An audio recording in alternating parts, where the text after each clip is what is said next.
Welcome,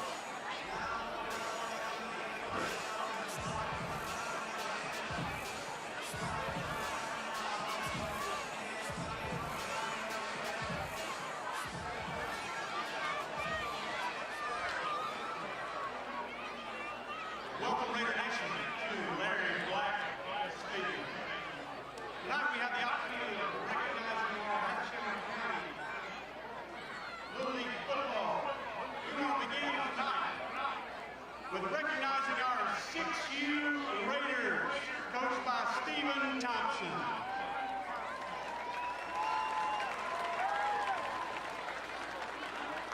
Our 6U cheerleaders are coached by Ashley Gray.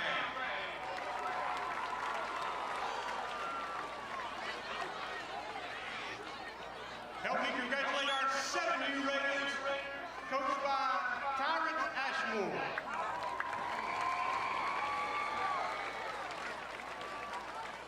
Our 7U cheerleaders are coached by Ashley Hatchett.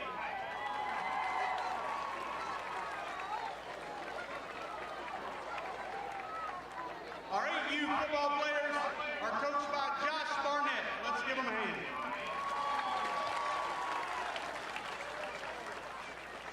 And our 8U cheerleaders are coached by Brianna Ellis.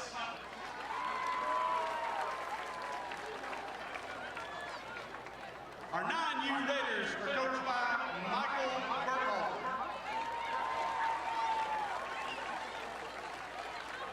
Our 9U cheerleaders are coached by Cindy Fortenberry.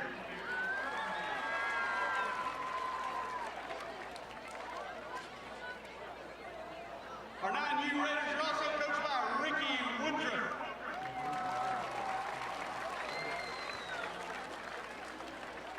And our other 9U cheerleading team is coached by Amanda Bowden.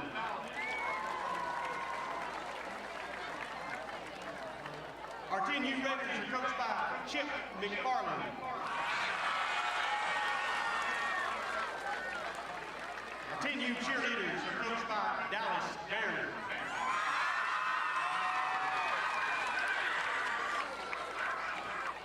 Our 11U Raiders are coached by Jeremy Lanier.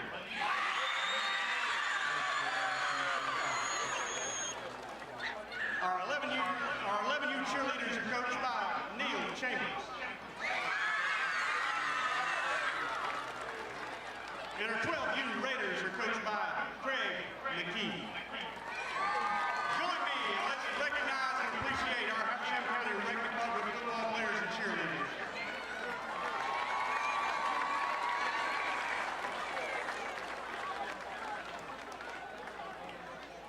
We want to say a special congratulations to all you coaches and parents and all that are involved in making our Little League football and cheerleading teams special. Thank you tonight.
in recognizing our middle school football team, coached by Reed Suggs.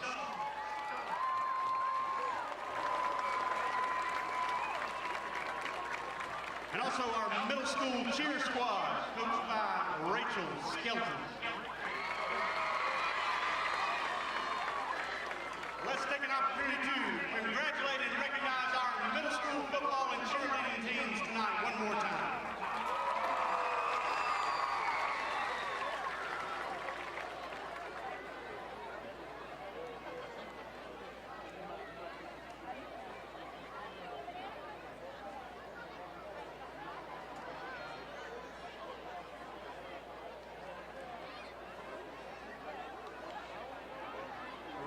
Let's take the opportunity to receive our starting lineups.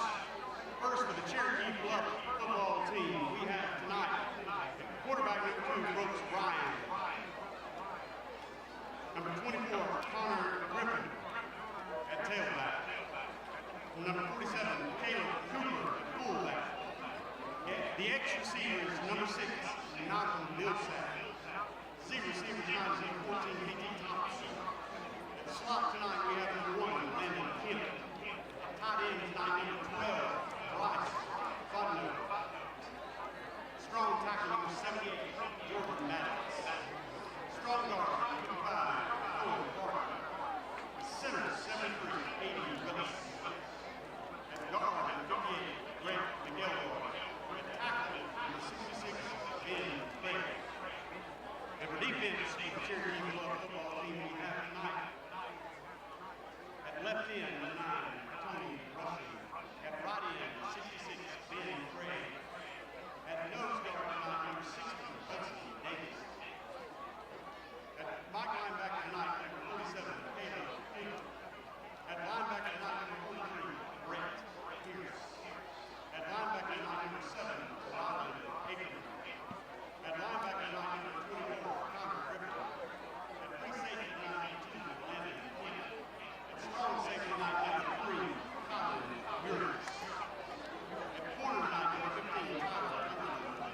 At corner tonight, number 8, Dylan Aiden. Now let's take an opportunity to look at our starting lineup for our Habersham Central Raiders. Starting tonight on offense at running back, Donnie Warren, 190-pound junior. Wide receiver tonight, Brayton Strickland, 145-pound senior. At wide receiver tonight, Zeke Whittington, 170-pound senior. At quarterback tonight, Paris Wilbanks, 190-pound sophomore. At running back tonight, A.C. Cantrell, a 210-pound senior. At wide receiver, Jay Feltus, 170-pound sophomore.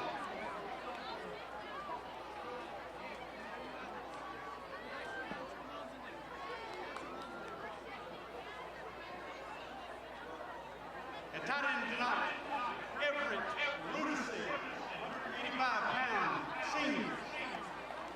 At wide receiver tonight, Landon Savage, 188-pound senior. Our offensive line tonight is Dawson Barnett, a 220 pounds. Andrew Kinnerack, 245 pounds. Javante Bowen, at 215 pounds. Noah McDowell, at 245 pounds. And Edgar Reyes, at 235 pounds. Let's hear it for our starting lineup for the Habersham Central offense. Now let's see the starting lineup for Habersham Central defense tonight. We have at defensive back, Brayton Strickland, 145-pound senior. We have a defensive back, Zeke Whittington, 170-pound senior.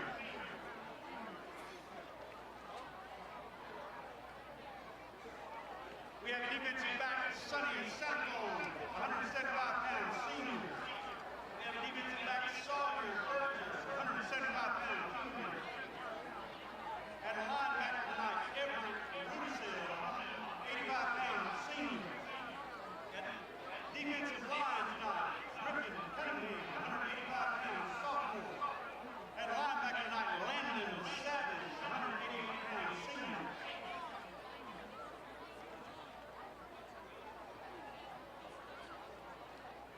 At linebacker tonight, we have Noah Harkins, 225 pounds, sophomore. At defensive end tonight, Aaron Hitchcock, 210 pounds, senior. Our defensive line tonight is Austin Williams, 205 pounds. Anthony Garrido, 200 pounds. Let's hear it tonight for our Habersham Central starting defense.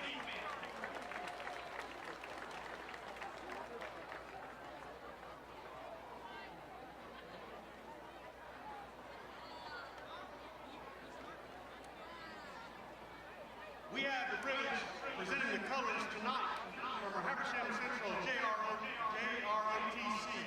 Our cadets leading tonight are Kyle Atkinson, Nathan Gentler, Zayden Fonsavan, Samantha Widener, Jacob Ziamba.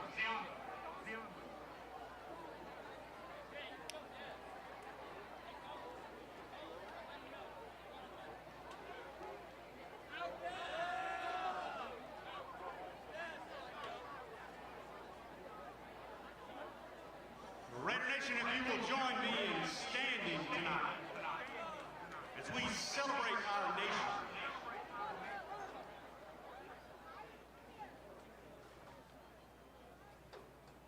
Tonight's national anthem is led by our band of blue trumpet ensemble.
Tonight's pregame meal sponsored by Woodland Life Representative Brittany McIntyre, the Gaggy Griffin, and McIntyre Funeral Home in the Cash family.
Central Raiders are A.C.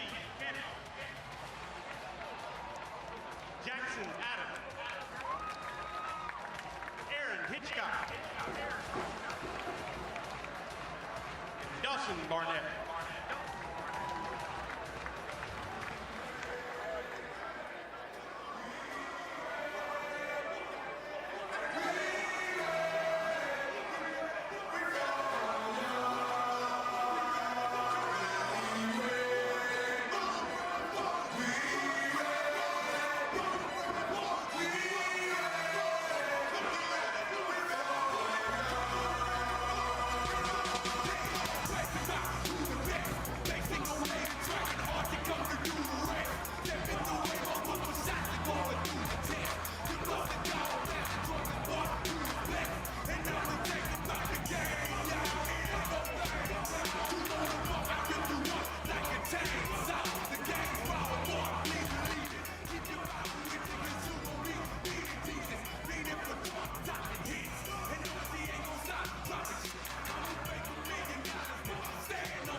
Habersham Central wins the toss and defers to the second half.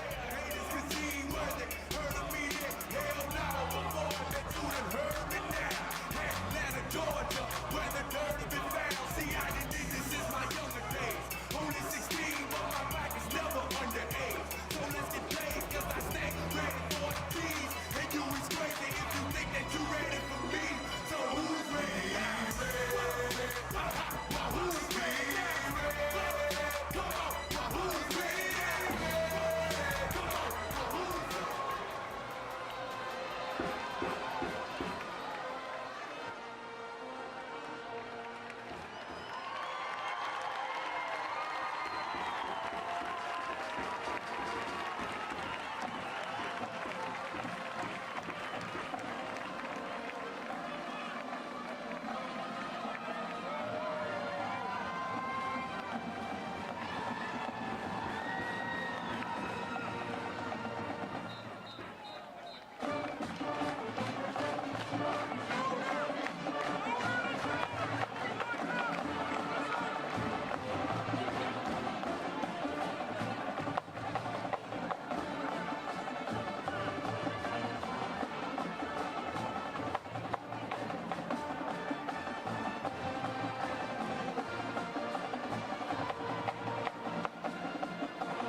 Raider Nation, it's been a difficult week in our region as our hearts and prayers go out to Appalachia High School.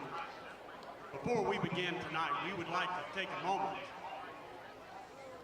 and let our hearts go out to those families and those students and all who were involved in the tragedy that has taken place this week. So we're going to ask you tonight to join us in a moment of silence if you would like to, while student Trey King leads us in prayer. All right, let's pray. Lord, we love you and we thank you for this day. We thank you for bringing us here tonight. Father God, we pray for your peace and comfort over Barrow County, Lord, as they are dealing with this awful tragedy. Father God, we just declare peace and comfort over the families that have been affected by this. And Father God, we pray a hedge of protection over our school system, over our faculty, over our teachers, over our students. And it's in your most precious name we pray. Amen.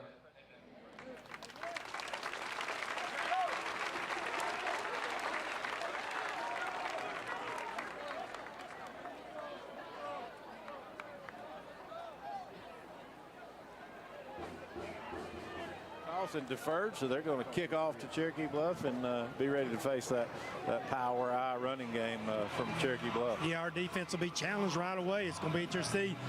You know, we're going to have to put an extra man in the box, so that's going to leave some cornerbacks and safeties one-on-one coverage. So they've got to do their job covering the guys, but more importantly, our front seven, and hopefully we put an eighth man in there from time to time, have got to bow up and stop that power running game, or it's going to be a long night for our defense trying to get stops and get our offense back on the field. All right, both teams out on the field. Meade's getting ready to tee it up and kick it off, and David Foster is going to bring us the play-by-play. All right, Chris, thank you very much. Habersham Central's in all navy. Cherokee Bluff, they're in the white jerseys with the silver breeches. Camden Meade's going to kick it off for the Raiders. A great crowd on hand for this ball game tonight with Habersham and Cherokee Bluff. And we are underway as Meads gets his foot into it. It's going to be a line drive kick and hit around the 5 and picked up at the 7 to the 10 to the 15 to the 20 to about the 21, 22-yard line. Tackle was made there by Sawyer Burris for Habersham Central. On the return was Landon Kemp. We talked about Meads a good bit already this year with his strong leg, but David, I watched him in warm-ups. I'm just impressed. He nailed a 50-yarder field goal, just kicking it off the turf, no tee, and that time probably didn't hit that one great, but been kicking most of them in the end zone. And he got up to the 22-yard line, so Cherokee Bluff working right to left, and they're starting from their own 22-yard line. 1st and 10, first play of the game. Running back in there is Griffin. Quarterback is Brooks Bryan. And they're going to hand it off to the running back, Connor Griffin, trying to go around that right side. Not much at all. Could never turn the corner. Tackle was made there for Landon Savage for the Raider defense. They'll get in the gun. We talked about them like they're under center and going to run power eye at you. They do like to do that, but it's mostly out of the gun formation. That time with 3 wides, they still ran a little, basically just a little tall sweep. Running back in there is Connor Griffin. Quarterback is Brooks Bryan again. Got 3 wide outs. They want to throw, looking to the near side. They're going to lob it up there, and it's going to be caught. Nice catch that time by K.T. Thompson. Catch 14, tackle 3. Tackle's made there by Brandon Strickland. Just sort of lobbed it up there. Yeah, just a little fade route. Just throw it up there, one-on-one coverage, height advantage there to the receiver. And he just made a play. We got to get our head turned around a little bit sooner and find the football. That was a 25-yard pickup on that pass play. They get it up to the 46-yard line. 1st down and 10 for the Bears. Working right to left toward the scoreboard here at Raider Stadium. 11, David's back. Bryan puts a man in motion. He's going to hand it off to his running back right up the gut and got spun around and tackled at midfield. 51 on the tackle. Carry 11, 51. Austin Williams with a stop. Gain of 4 yards on the play. Brings up 2nd down, 6 yards to go.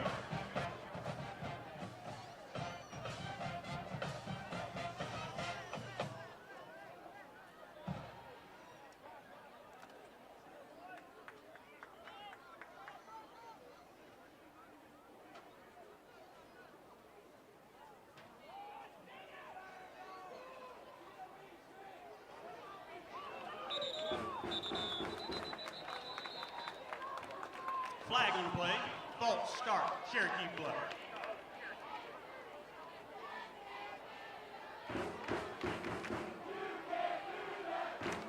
Five-yard penalty brings up 3rd down, 12 yards to go.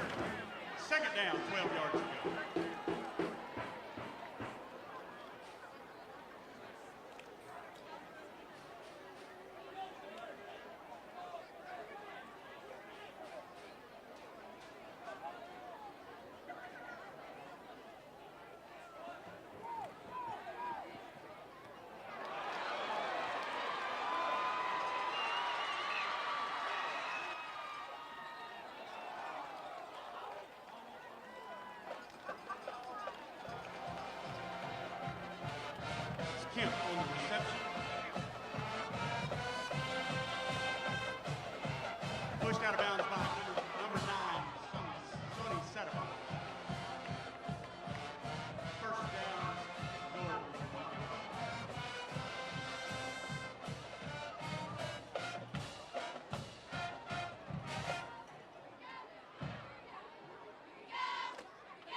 Eagle formation, Cherokee Bluff.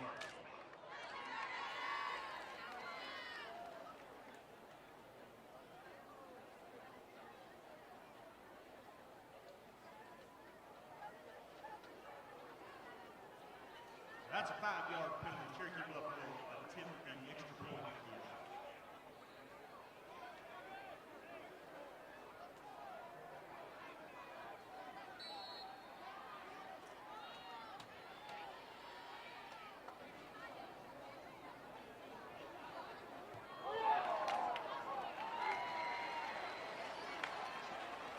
And the extra point is good.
Whittington on the return. Out of bounds at 32-yard line. First and 10 for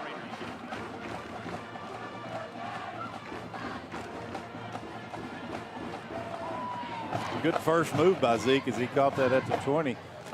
Somebody had a pretty good look at him, and they didn't get a hand on him, but give Habersham decent field position at the 32 to start their first drive, trailing 7-0 here with still 10-11 to go.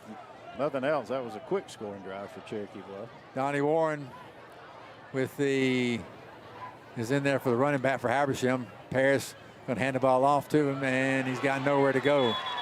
Donnie Warren on the carry had nowhere to go over there at left tackle. Tackle was made by the linebacker Caleb Cooper. Second down and about 11 yards for a first. Lost a yard on that play. Second down.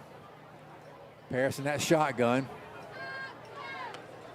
And they're going to jump into the neutral zone and give us 5 yards. Well, they're going to get after you on defense. They're aggressive, and they're going to bring some people in the gaps and try to put pressure on you. I think that's why they've been so successful thus far in the early goings of these first 3 games. They've really applied the pressure with some blitz and the run game blitz. And Habersham's going to have to be well aware of where they're coming from. Habersham now second down and 6 from the 36-yard line. Snap. Paris in trouble, gets away from trouble, coming to the near side, and he can't outrun the defenders and gets to about the 39, maybe the 40-yard line. It's going to be third down coming up. I tell you what, did a pretty good job, though, of getting away from the 3 that were chasing him enough to get it a very manageable 3rd and 2. Receivers got to help him a little bit in that situation. They just forced out of the pocket and scramble. They've got to ad-lib a little bit and just find an open space to get to, and then it's his job to try to get it to them. Connor Griffin made that tackle for the Bears. Habersham looking at third down and 1 from the 41-yard line, their own 41. Warren's in there running back, and we give it off to Warren. He's going to be knocked backwards. Let's just check his forward progress. It's going to be close, Chris. I think he might be short. He's going to be short. Tackle was made by Tony Russian. Well, they're filling those gaps and coming with those. It's almost like a Habersham's defense, a 3-stack, and they're really coming with some pressure right up the middle. The danger there, I guess, though, is if they don't get you, you've got some space to run through. But that's true, Chris. They're selling on the run. That was 3rd and 1 or 2. And looks like we're going for it on 4th down. They were selling on the run. We're going spread 5 wide here. So let's see what Coach Harrison's got. Quarterback draw, maybe. All right. Paris takes a snap, It's going to go right up the gut, and he'll have the first down in about 4, 5, 6 more yards. Gutsy call there here early in the ball game. 8:06 to go in your first quarter, and we gambled and we got it. Well, I'm just sitting here thinking that's really gutsy. You give them the ball at the 40-yard line after they just scored in their opening drive, make it 7-0. If you don't get it, they have wonderful field position. But Coach Harris said, I think we can get it. Let's spread the field, make them go out and defend these guys, and then just give it to his young quarterback up the middle, and he got 4 or 5 tough yards. Harris takes a snap and wants to throw. Going to be caught there by Zeke Whittington and brought down immediately. He's in Bear territory. Got to about to the 48-yard line. Tackle for the Bears was by Dylan Haley. There's certainly nothing wrong with a first down completion that gets you 5 yards. You might say, well, it's not that much for a pass attempt, but that's a good 4 yards, and it gets it out of the quarterback's hands quickly, and it also makes the cornerback maybe walk up and defend him a little bit tighter. Now throw again, going to be caught off here by Zeke Whittington, and he's going to get another yard or 2 out of it. His forward progress will get him maybe 1 or 2. That'll be it. Pushed out of bounds by Thompson. Yeah, quick screen there. We're just a little late getting out to try to pick up the block to spring him. But he picks up a couple, bring up a manageable 3rd and 4. Donnie Warren is in there at running back. We got 2 split right. Got 2 on the left. Harrison, that shotgun. Takes the snap. Wants to throw, looks. Going to throw long, and it's going to be, almost a great catch there by Donnie Warren, but couldn't quite hang on to it. Going to bring up 4th down. That's one of those 50-50 balls, too, because the coverage was good. Really perfectly thrown ball. Donnie had to go up and over the top of the defensive player, and just couldn't quite haul it in as he got his hands on it. And we'll punt this one away, even though we went for it earlier. Thompson's back deep for the Bears. Habersham has Kendall Meads in there to punt the ball away. Got the snap, hold, a kick in this away.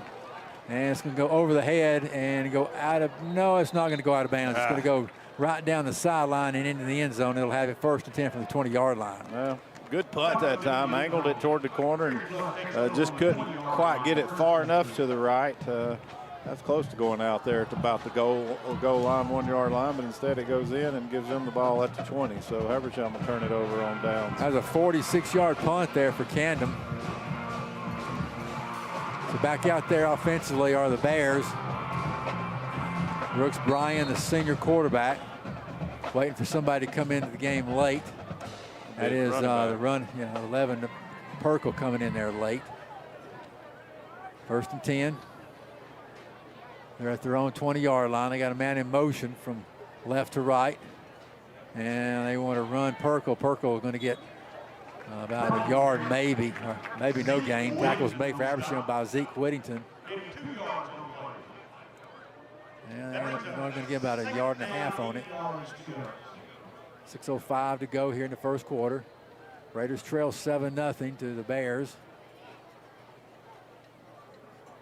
Well, defense certainly had time with the series offensively and with the technology to get over there and look at that film from that first drive and, see the mistakes that were made on those 2 long plays through the air for Cherokee Bluff. 2nd down 8. They have a man in motion from right to left. They want to throw, looking. Bryan going to dump it out there late. Got it into the hands of Connor Griffin.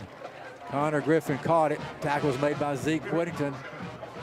Looks like they got another 1st down, Chris. Another one to the running back out of the backfield. You just got to have to account for him if you're that outside cornerback and pick him up.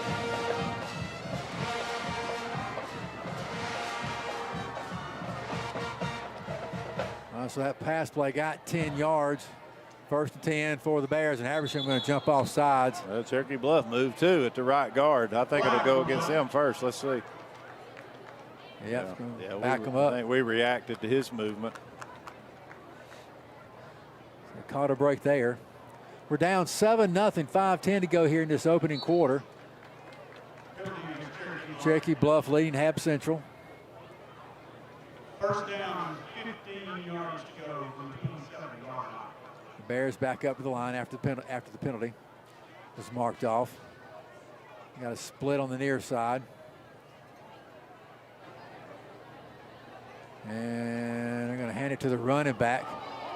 That was Connor Griffin. And Connor Griffin may have fumbled it. Yeah, he did not have control of it when he came through the line of scrimmage. I saw him bobbling it, but I didn't see it come hit the ground, and all of a sudden Habersham's laying on top of it, Mark, and that's a really good break as they get the ball. Where's they going to spot that? Right at the Cherokee Bluff 24-yard line. Yeah, they just couldn't get the exchange. The quarterback never could get the ball in the pocket, and it was on his hip for about 3 steps. And I was wondering if he's going to scoop it up, but it finally hit the ground, and we did a good job of being right there and picking up. Tried to scoop and score, but they made a shoestring tackle to keep him from scoring, but still great field position on their 24. They're giving credit to Hitchcock for that forced fumble there. Habersham back out there offensively, and we give it off to Donnie Warner on the right side. He's got, oh gosh, Chris, I thought he had a hole right there to go through on the right side coming around the corner. He saw the same hole we saw. Give the free safety credit. Boy, he came out of nowhere up the field. That's number 14 to make that tackle. That's Thompson. And boy, he came out of nowhere to make that tackle in the open field on Donnie, but it's still a 5-yard gain for Donnie. That last fumble by Cherokee Bluff, the fumble was recovered by Harkins. Noah Harkins, forced by Hitchcock. So Habersham looking now at 2nd down and 6. And we're going to run Warren around the left side. He's going to try to turn the corner, and he can't quite turn it, but he's going to pick up some good yards and get a first down. Tackle was made for the Bears by, so that was Underwood.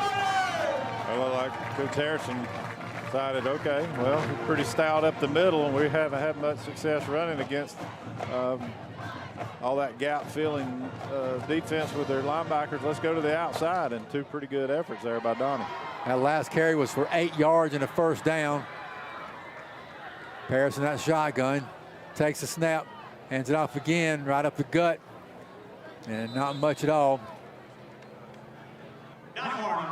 Donnie Warren on the carry, I believe. Yeah, it's Donnie. Yeah. Just a gain of about 1, maybe. Tackle was made by Hitchcock. Met a linebacker, Hitchcock, right in the middle of the line of scrimmage. Or check it, I'm sorry. Not it was Hitchcock. that's our guy. Yeah. Connor Cook. 2nd down. Donnie Warren still your running back in there. We got 2 on the left, got a split right. And we're going to throw the ball, going to get it to the near side. Wide open is Zeke Whittington, and he easily has that touchdown. Yeah, Mark, you could see that one coming before it was snapped. Play action, one-on-one with no help behind him whatsoever. Yeah, you just isolate Zeke Whittington. You're asking for trouble. And not only did they isolate on him, they gave him that 7-8 yard cushion on top of that, and that was an easy pitch and catch. Good call by the coaching staff, good recognition of the slant. They just called it, and easy catch and throw for Zeke. And the extra point is up, and it is good. Timeout in the field. Got a penalty. Well, hold on, we got a penalties. Hold everything. We should have a tie ball game, but let's see what's the flag all about. Looks like it's going to stand. Both teams are coming off the field. Chris, what do you got there on the drive? Well, after the Noah Harkins fumble recovery from Cherokee Bluff, we went 4 plays, 24 yards. And that's Paris Wilbanks to Zeke Whittington on an easy throw and catch. Almost thought he underthrew him a little bit. Zeke had to slide his hips to catch it, but he was wide open. And that scoring play again brought to you tonight by Lake Hartwell Chevrolet in Toccoa, Georgia, home of the lifetime warranty for your new or used car. And well, we needed that one as we gave up an easy drive to start the game at Cherokee Bluff. We got the turnover.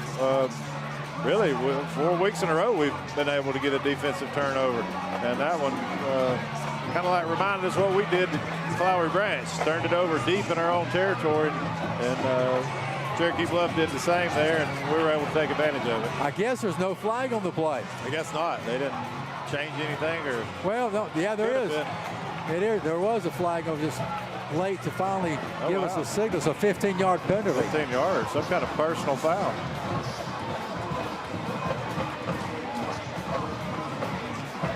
So it's a 15-yard or personal foul on the Bears. Heck, Mark, you'd almost go down to Mark right quick. You'd almost be tempted to just kind of squib one and onside kick it. Just see if you could get it. If you don't, they're going to get it, somewhere around the 30. That wouldn't be terrible field position. He didn't hear me.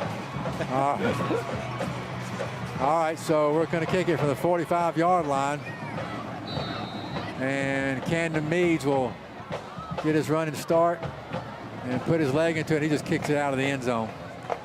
It's not going to let him have a return there, Chris. Yeah, well, I mean, now they get it at the 20. I mean, that's a gamble. But one you have to say might have been worth it. But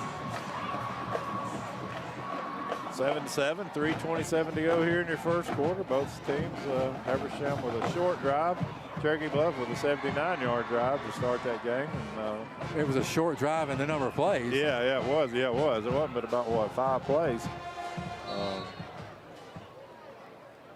So 1st and 10 for the Bears. They hustle up the line. And see, Perkle's in there at running back. And they want to throw, though. Bryan going to lob it up there and overshot his intended receiver. Falls incomplete. He had a step on the defender, but the throw was out of reach from his hands. Yeah, he went. You could tell when he let go of that one, he was going to out throw his receiver that time. But again, they just ran right by us. That's get that name again. That's Thompson. He's showing good speed at that wideout position. He's the same guy that came up and made that nice open field tackle on Donnie on the last play. But he overthrew him there by about 5 yards. You got 2 wideouts on the near side. Got a split right. And bootleg around to the right side. Going to throw it. Going to be caught and catch. Catch made there by Kemp. And Kemp's going to have the first down. And gets down to about the 40-yard line. Late fumble. And did they say he's down? They blew it dead. Yeah, I think his forward progress has stopped. Again, nice little play there. You don't see that enough anymore, I don't think, especially out of the gun offense. So just a little play action bootleg and hit the wide receiver running a crossing pattern from the left to the right. He was deep in Raider territory and was wide open. That last tackle for Habersham Central was on the 19-yard play was by AC Antonio Cantrell here on first down. They're going to run up the running back right up the gut. That's Perkle.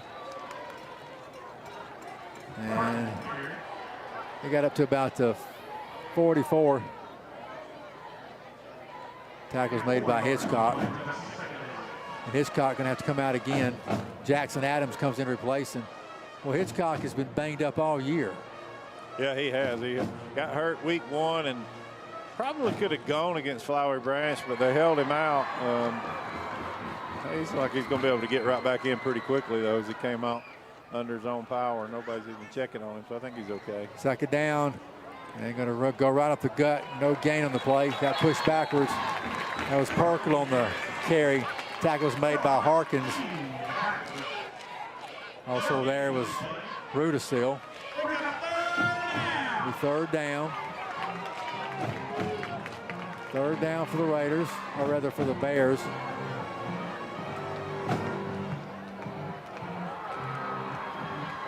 Big play here for Habersham. All right, so the Bears up the line. Third down 4. They're at their own 45-yard line. Bryan's in that shotgun. Habersham showing blitz. They run away from it.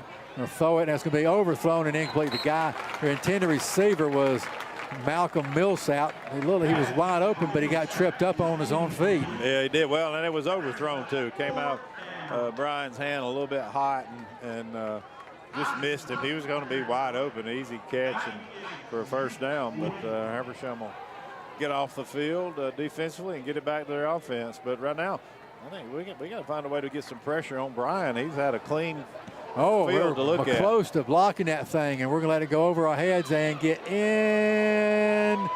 Did it get into the end zone? Yes. Yeah. Oh, goodness. We almost blocked the punt, and then they almost downed it around the 1-yard line, Chris. Yeah, tremendous punt, too. He turned that thing over. Zeke tried to deke them best they could, but they knew where it was. It landed at about the 5 and just almost got saved before it went in the end zone to down it there at the 1. That was a 55-yard punt, Chris. Yeah, really good punt. Really good punt. 55-yard punt for Hyder. So Habersham still their coaches. We're tied at 7-7, 90 seconds to go here in this first period of play. Tied up. Yeah, long first quarter, really. I think it's still a minute 28 left in it. 7-7 game. Donnie Warren is in there for our running back. Savage is a tight end on the right. Got 2 split on the right, got a split left. And we're going to give it to Donnie, and he fumbled it. Donnie got it back, though. He fumbled the snap, or fumbled the handoff, but he got it back. Yeah, that was like a good clean handoff. For some reason, Donnie just didn't have a good handle on it. I think he might have been looking ahead a little bit. It looked like that gap was going to get filled on him again, and he might get hit early in the play. And I think he might have just not locked in and put that one away soon enough. It's going to bring up 2nd and 11. Yeah, lost a yard on that play. Warren is still in there at running back. Paris in that shotgun. Got 4 wide, 2 on each side. We want to throw. Paris looks, and gets away from one. Going to throw long. Got a man wide open at midfield. He's got it. 45-40, 35-30, 25-20, 10-5. Touchdown, Landon Savage. Oh, my, how about that? A scoring touchdown pass of 81 yards from your quarterback, Paris Wilbanks, to Landon Savage. You got to like his poise, David and Mark. I mean, I think he wanted to go to Zeke on an out route, had pressure, had to run out of the pocket. Just continues to look down the field, Mark, and finds Savage behind everybody and throws a strike to him.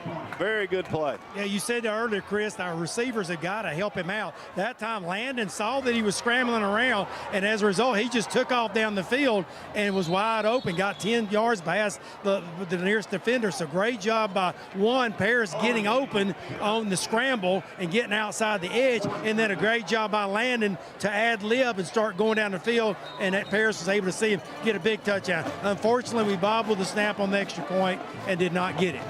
Yeah, and we don't have that number on our roster, but Hudson Gailey, who normally does that, is out. Broke a bone in his foot last week, and so he's the holder of that ball. I couldn't tell if it was low or not, but we just didn't get it on the tee, and we lead 13-7 as a 2-play 80-yard drive for Habersham Central, brought to you by Lake Hartwell Chevrolet over in Toccoa, Georgia, home of the lifetime warranty on your used or new car. And Habersham leads 13-7. Wilbanks 3 of 4 for 97 yards, 2 touchdowns. Brooks Ryan for Cherokee Bluff 4 of 6 for 108 yards. And Mark's reporting to us it might be raining a little bit down there. I got 2 men deep. Camden Mead's going to kick it off for the Raiders. Kemp and Thompson are back, and Kemp will have it at the 4-yard line. 10, 15, spun around and tackled around the 20. So Kemp on the return. Tackle was made by Griffin along with, let's see, I guess that's Griffin Cunningham. C.J. Davis.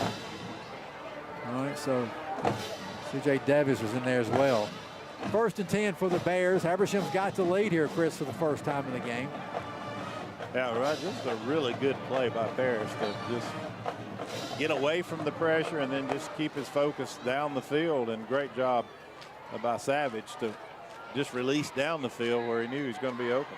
1st down and 10. They want to throw, looking, and force out of the pocket and stops, looking, going to throw over the middle. Going to be wide open. A 10 receiver to 40 to the 45 to midfield down the far side. There he goes down to the 30, 25, 20, and knocked out of bounds somewhere. Went out of bounds. One or the other.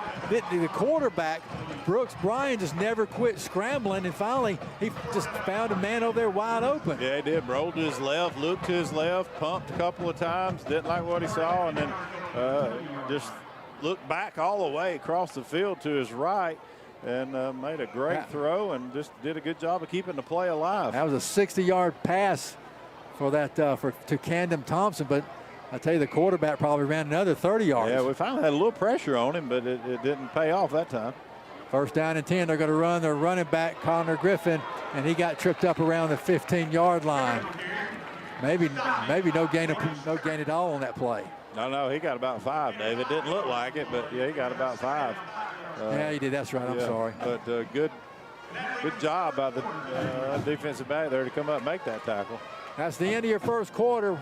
Habersham Central leads 13-7, but Cherokee Bluff's in the red zone. Habersham leads it right now here as we go to the second quarter, 13-7. Commercial break. We'll be right back.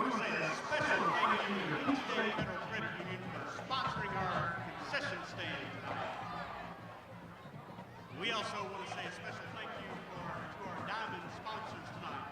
Merit Agency All-State, Burger King, Daniel Harper, Dottie's Kitchen, Ed Murdoch Super Schools, Kinetic by Windstream, Lake Hartwell Chevrolet, Mills Flooring, Northeast Georgia Exterminator, North Georgia Technical College, Renewed Dental, Spring Mountain Farms, Socheros, and Will Court.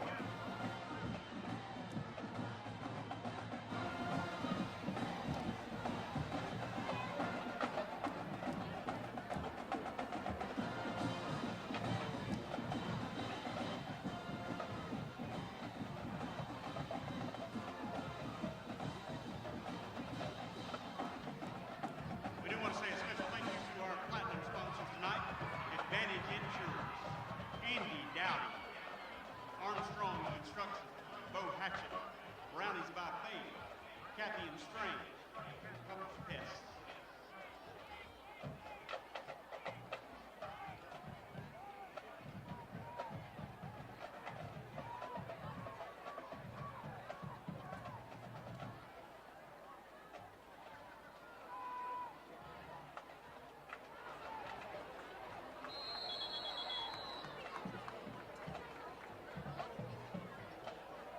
Thompson on the carry. Tackle led by Zeke Whittington.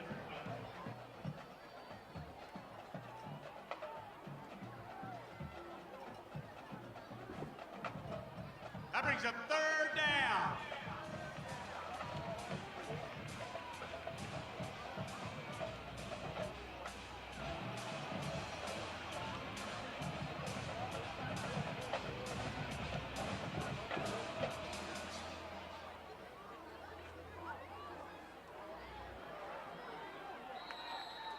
Griffin on the carry. Stop made by Zeke Whittington.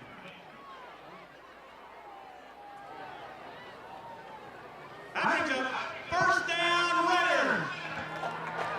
So we got enough for a first down. Connor Griffin on that carry. Got enough for the first.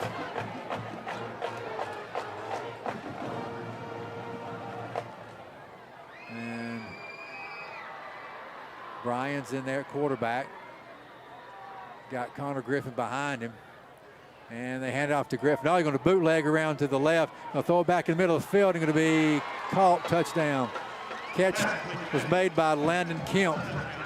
So they got the score, and they're tied the ball game at 13. Now they're just an extra point away from taking the lead. Well, we were just a step. I think that was Zeke's guy. He picked him up coming across the middle. Thought he was going to have enough speed to get a hand on that ball and knock it down, but it was thrown really well and on target, and he was able to get that left hand in there to knock it down, and they'll convert that one into a touchdown. And in there to kick it is Hyder.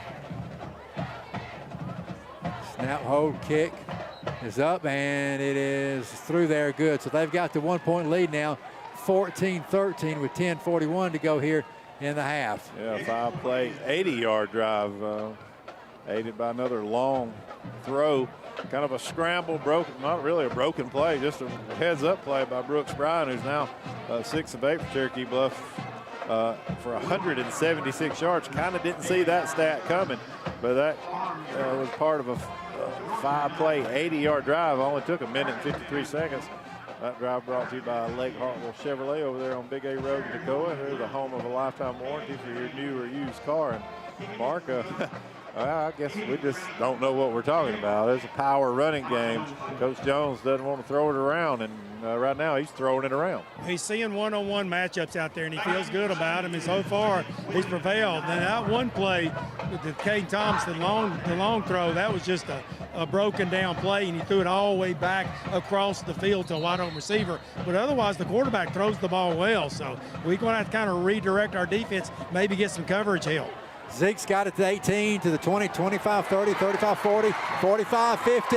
He's in Bear territory, down to about the 43-yard line. Nice return that time by Zeke Whittington. Yeah, kind of surprised they kicked that one short and to him. And with his speed, he gets going full speed in no time. And he hit that seam right in front of the Raider bench all the way to the 45-yard line of Cherokee Bluff. So they lead 14-13 with 10:33 to go here in your second quarter, but Habersham with good field position. That tackle on special teams was by Tyler Underwood. Habersham out there offensively again. We'll send,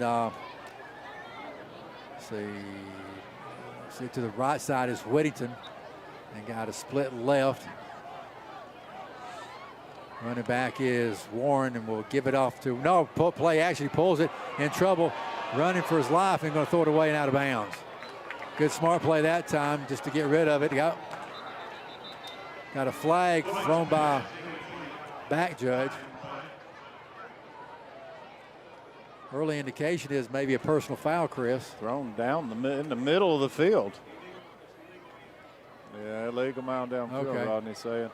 A lot of, we didn't, easy to get down the field too soon there. It's play action designed to be kind of a quick throw. They had him covered up. We wanted to go to Jay here. Thought might possibly be a hold on them, but against Jay, but 5-yard penalty won't kill you. Be second, be 1st and 15, but a good job by Parrish to get out of that pressure and just throw it away. All right, so first down, ball right at midfield, working right to left. We're in the Navy, they're in the white.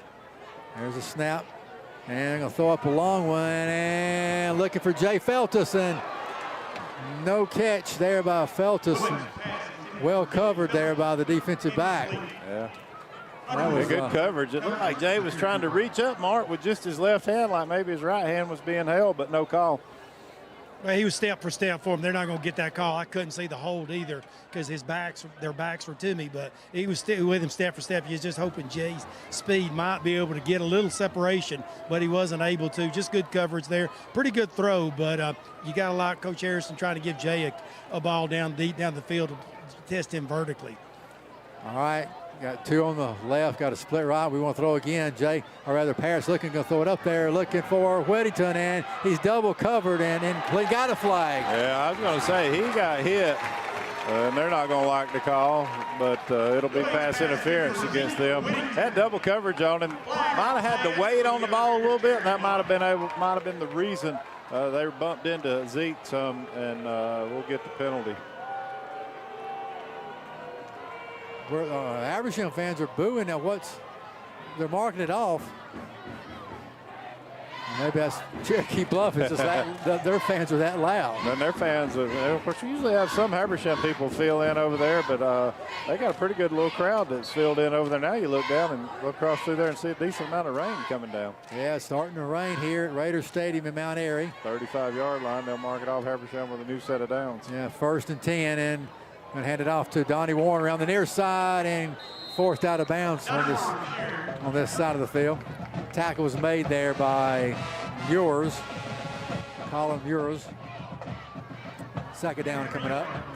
Clock is stopped with 10:07 to go. Habersham trying to get the lead back. We're down by 1, 14-13. That was a 4-yard run by Donnie. Second down and 6. We're at the Cherokee Bluff 31-yard line. Moving right to left toward the scoreboard during the empty set. Parrish in there, back there by himself. Got 2 on the right, got 2 on the left. There's a clap. Gonna throw it over to the near side, gonna be caught. Catch was made by Brandon Strickland. Had to go down to his belly to get it, but he got it. Hey, Brandon, run 6-yard hook pattern, and we'll throw it to you, and that's what they did, just enough for a first down. So it's 1st and 10. Line of scrimmage is now the Cherokee Bluff 24-yard line. Warren is running back to the left of the quarterback, Wilbanks. Got 2 on the right, and we get off to DW again. He's going to be thrown down for a loss. Yeah, just coming with that, those blitz up the middle, and we're not picking him up. That's a loss of 3 or 4 almost for Donnie. That tackle was made by the nose guard. He didn't get blocked like you say, and Hudson Davis had the easy tackle there. That's a 4-yard loss for Donnie. 2nd down. 2nd down. Got Warren and Zeke over there on the right. Got Feltus and maybe Strickland over here on the near side. 2nd down and long. Another empty set. We want to throw. Paris looks, steps up, and a run. Oh, that throws it late, and it's going to be incomplete. Wow, I want him to run there, Chris. I wished he would have. I mean, he missed Zeke a little high. It was really going to be a tough catch for him. But if he runs, he's going to probably pick up the 1st down there.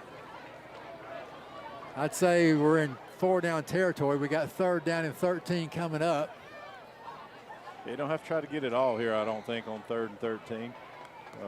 Would you kick a field goal? I like the quarterback scramble here if nothing, if it breaks down. I mean, that's what we wanted last play. Yeah. It just depends on what you're faced with on 4th down here. We got 6 on the play clock. Better hurry. And yeah, he got it just in time. Timeout on the field. 8:51 to go here in the half. Habersham trails by 1, 14-13. Commercial break. We'll be right back.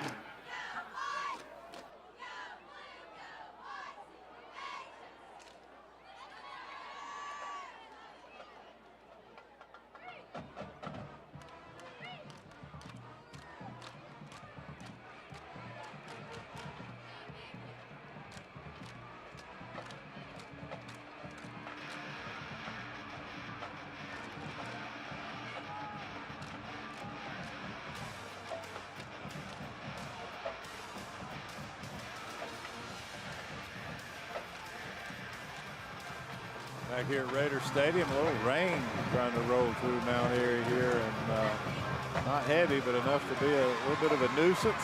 14-13, Cherokee Bluff with the lead. 8:51 to go here in your 2nd quarter.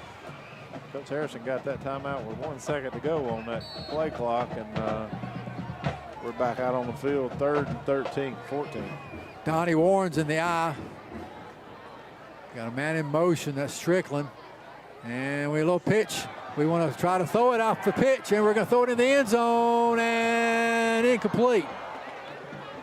Jay Feltus never had a chance. Yeah, they didn't bite on it. I mean, he was with him the entire way, and he had no chance. He just hoping Jay Mike could make a play. Underthrown, just couldn't come back to it and get around the defender enough to try to make a play on it. All right, so we're going to try to kick a field goal here. We'll set it down at the 34. So it's going to be a 44-yard field goal attempt. No problem on the distance. Put it at the 34, right? 34-yard line, a 44-yard field goal. There's a snap, hold, kick is a line drive, and it is no good. Boy, you just can't tell from this angle. I guess it was left, Mark. Looked good from here, but we can't tell from this angle. Yeah, he hooked it left. It was a good kick. It was going to be long enough, but he pulled it a little bit. Not sure the wet field. This field gets real slick when it gets wet, but he just hit it good, but just pulled it left, kind of like your 9-iron, Chris. Yeah. Pick any club, Mark. It doesn't have to be a 9-iron. It can be any of them. Tough break there. Habersham's drive kind of stalled out on there. 3rd and 14. We just tried to hit a home run there with that little reverse pass with Zeke, but they didn't bite on it. And on the run, there goes the big running back, Connor Griffin, right up the gut. Or check it, that was Perkle on the carry. Tackle was made by Zeke Whittington along with Sawyer Burgess. Got 9 yards on the carry. 8:21 to go in the half. That's the first down run play that Habersham hadn't had success with. And Cherokee's got a second down and 1. They flip-flop their slot back, and they're going to carry it. That's Perkle. He'll have the first down as he got across the 30 to the 31. Tackles made by Everett Rudisil. Didn't get much, but enough to get the first down. We need a turnover here, Chris. 7:55 to go in the half. We're down by 1 point, 14-13. Well, got that one turnover early in the ball game and converted it into 7. They got Haley split left. 2 actually on the left side. That's the other one's Thompson. There's a snap. They want to throw. First down. Going to gun it and then caught and hit immediately. Catch was made by Thompson. And tackle was made by Brandon Strickland. Hit him immediately. Only got about a 2-yard play out of it. Well, not a big cushion that time by Strickland, and just a 3-yard little comebacker to Thompson. Seems to be a guy they look at in a lot of different ways, especially through the air. Second down. He's already got 3 catches for 88 yards. Thompson does. Under 7 minutes to go here in the half. Perkle's in there at running back. Second down. They want to run it. Going to give it to Perkle. Perkle around that left side. He's tackled around the 40-yard line. Looks like he may be short of a first, but they'll have 3rd and short. Spot it right at the 40. Got to get up to about the 42-yard line. So 3rd and 2 here for the Bears. They lead in 14-13. 6:25 to go here in your second quarter. That last tackle for Habersham was by Griffin Cunningham and Jackson Adams. 3rd down, 3rd and about 2. Habersham showing blitz, and they give it off to Perkle. Perkle's going to be short, well short of a first down. Well, that seems like a generous spot. Looked like he hit the line of scrimmage and just got stopped. He'll be a yard short. Will Coach Jones take the chance on going for it here? Tackle was made for Habersham by Anthony Garrido along with Jackson Adams.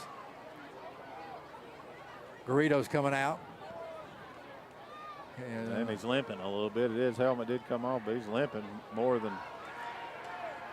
than you'd like to see. They're going to come over here and take a look at him as Coach Jones is still thinking about it over there. It looks like he's left his offense out there. 4th and 1. Need to get to the 42. They're just on the other side of the 41. So 4th down and 1 for a first. Bryan will be under center. And just a quarterback push, and he'll have the first down. And a late flag. Whoa, what's that flag going to be? Sideline warning. Sideline warning over here against Habersham. So they got the first down.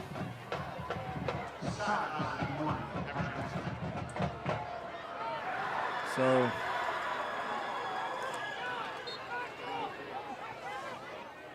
Connor Griffin's back in there at running back. They got 2 split on the right side. And Bryan going to hand it off to Connor. Connor got brought down around the. That was Rudisil that brought him down along with Harkins.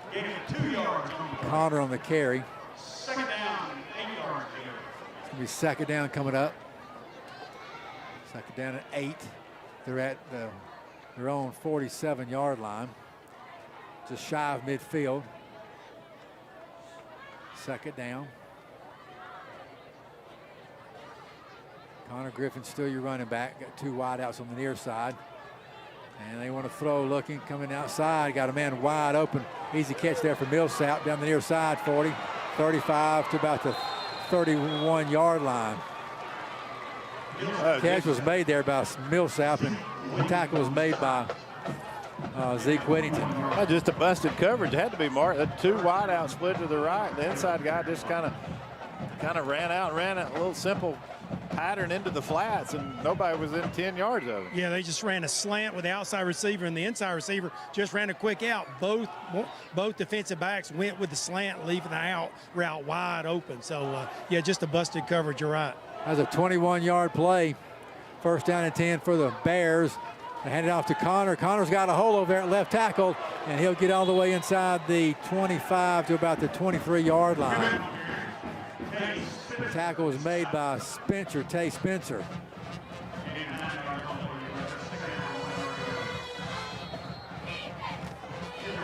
Cherokee Bluff has an injured player. Injury timeout for Cherokee Bluff. Timeout on the field, 4:08 to go here in the half. Habersham trails by 1 point, 14-13. The Cherokee Bluff is driving for more. Commercial break. Stay with us. We'll be right back.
Back here at Raider Stadium, little bootleg, and it's going to be incomplete. They tried to throw it over here on the near sideline on the corner of the end zone, and good defense by Habersham, and it's going to be third down. Well, it was intended for there, Landon Kemp. Yeah, second one, they took a shot, a little play action, and we were late with the coverage. They're going to feel like we ran into him, but there's no face guarding anymore. I don't think he got there too soon, but it was awfully close. Habersham wanting a holding call as well, but another third and short for Cherokee Bluff, this time though deep in Raider territory. Yeah, at the 23-yard line, now we got a whistle. And the Bears have called time. Timeout, 3:50 to go in the half. Habersham trails by 1. Commercial break, we'll be right back.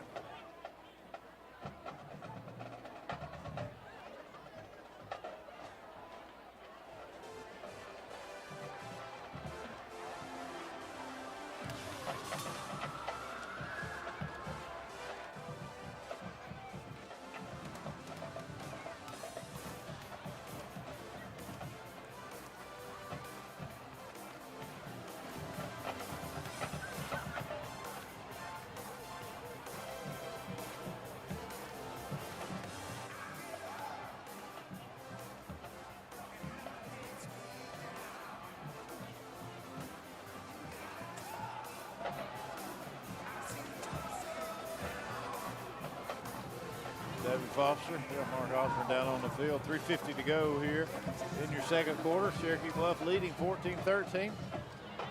They have the ball at the 23-yard line of Habersham. That's coming out of that timeout, faced with 3rd and 1. All right, third down. Perkles, your running back. You got two split right.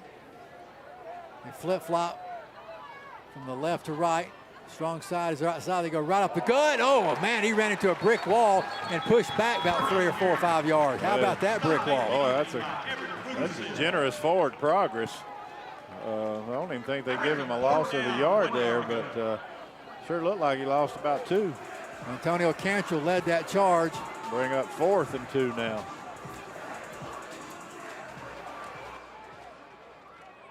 Yeah, he ran into a brick wall behind what looked like way behind the line of scrimmage, but forward progress. I guess spots him a little further than it looked. Bring up 4th and 1. They're going to go for it.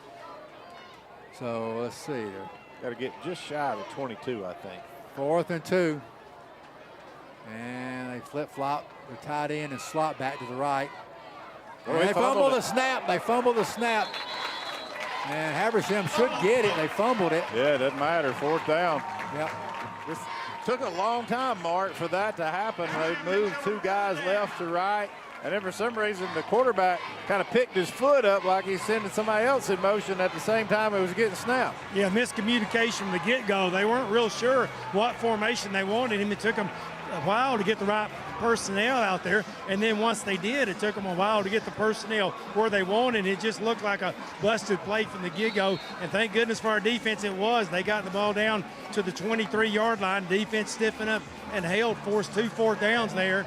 And I'm trying to figure out why Coach Harrison, we're a man short, I guess, right now. And he's upset about something. I'm wondering right now.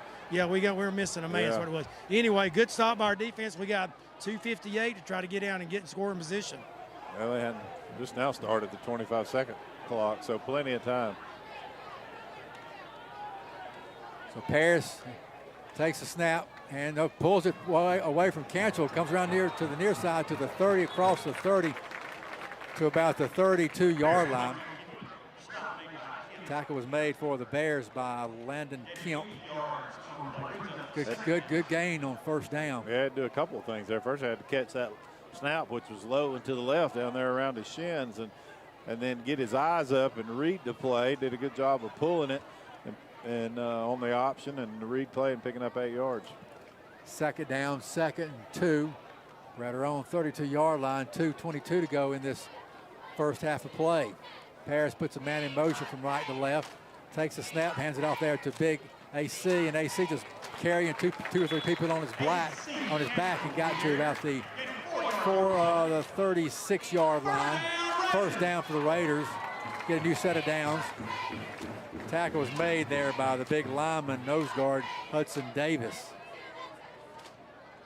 Yeah, AC with his size hit that line of scrimmage and pushed the tacklers forward a little bit there and picked up that first down. Certainly a bigger back to tackle in between the tackles than Donnie is. Donnie Warren's in there now for Habersham. 1st and 10 for the Raiders after that 5-yard run by Cantrell.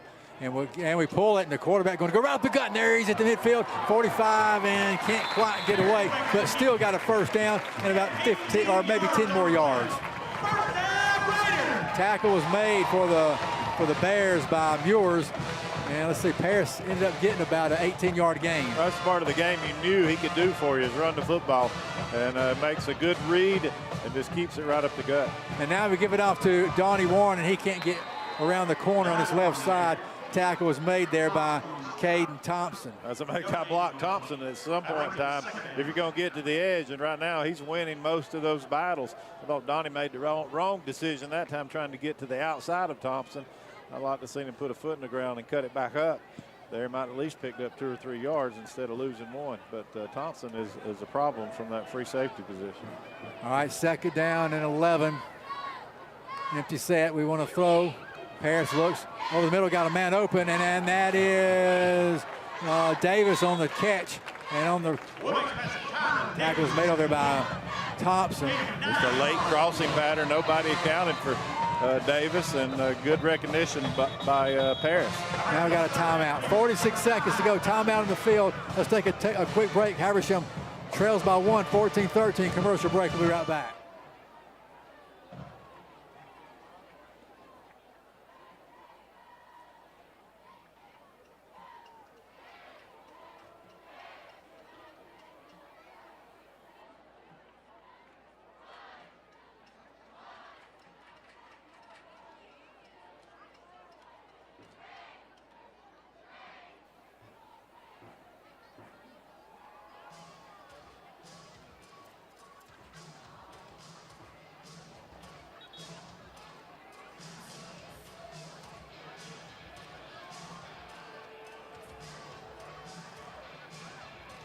With you 46 seconds to go here in your first half. Cherokee Bluff leads 14-13. Habersham moved it down to the Cherokee Bluff 39, faced with a 3rd and 4.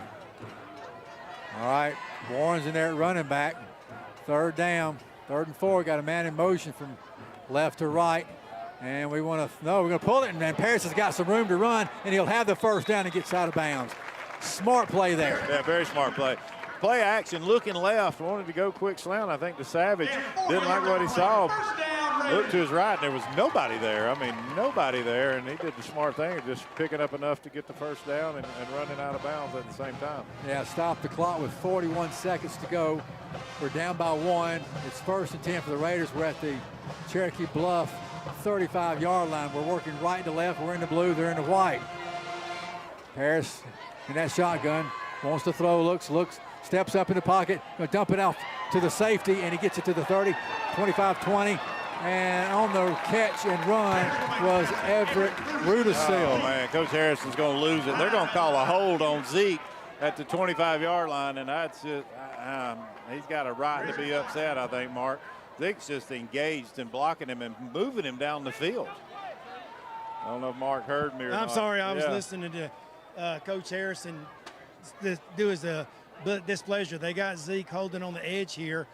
There might have been a slight grab of the jersey, what he called, but it was very slight. I saw it and watched it and wondered if he's going to get the call, and he did.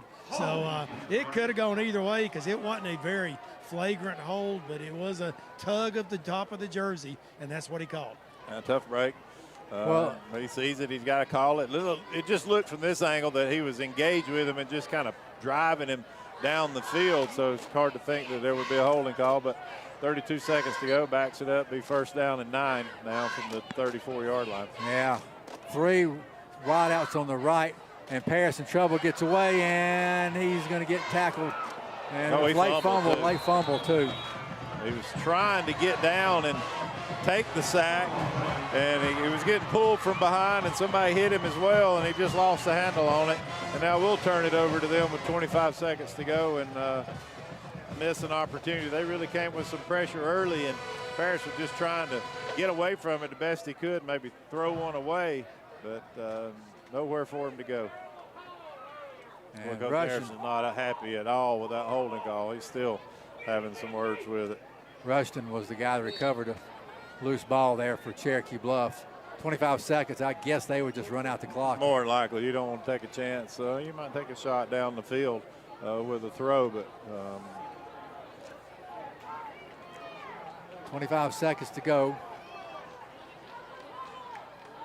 And they do want to throw. Going to gun it and going to be caught. And we hit him immediately and tackle him. Catch was made there by Haley. Tackle was made by Strickland. Hitchcock coming back in the game. Hustling off. I'm not sure who came out. That was Hitchcock. Going to throw long and incomplete. How about that? The offensive receiver was holding off us, but I guess that's okay. Well, I'll tell you one thing. Habersham flat got away with a hold that time. Savage was holding Thompson. Anybody could see it. I'm not sure why they didn't get the call, but they did not. And, well, nine was the one covering Thompson. No, Savage was running with him. He had him held up. He was holding him. You could see it. He was begging for the call. Not going to get it, but they're being aggressive here now with just 10 seconds to go. They're still like they're in a passing situation. Yes. Third down rather. Yeah, Habersham's taking a timeout. Timeout. 14-13. Habersham down by 1. 10 seconds to go here in the half. Commercial break. We'll be right back.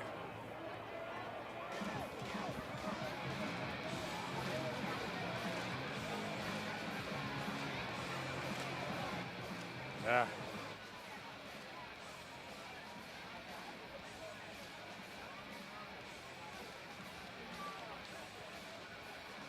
We want to thank our platinum Peach State Credit Union, Soul Max, Sugar Cookie, the Northeast Georgia, Trailway, United Community Bank, and WCOE.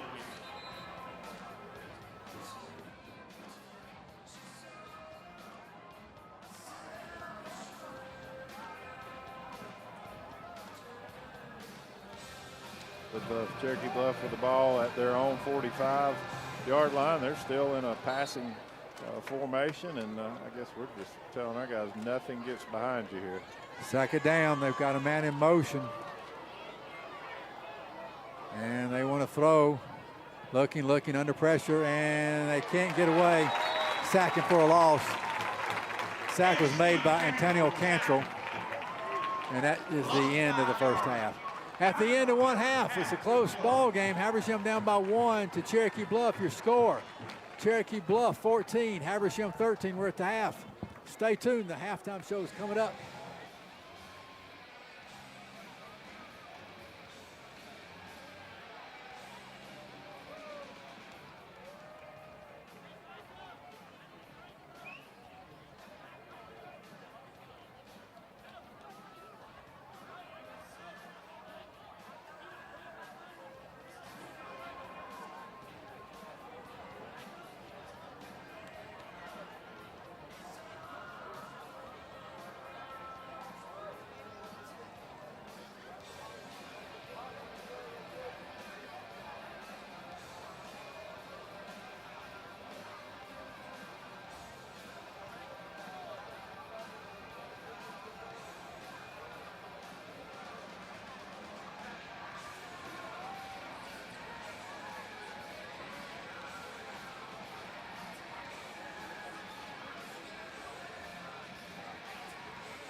Good evening, ladies and gentlemen. On behalf of the Habersham County Board of Education, Superintendent Mr. Matthew Cooper, Assistant Superintendent Mr. Patrick Franklin, and Principals Dr. Adam Bagel and Mr. David Lehman, it's showtime in the Sham.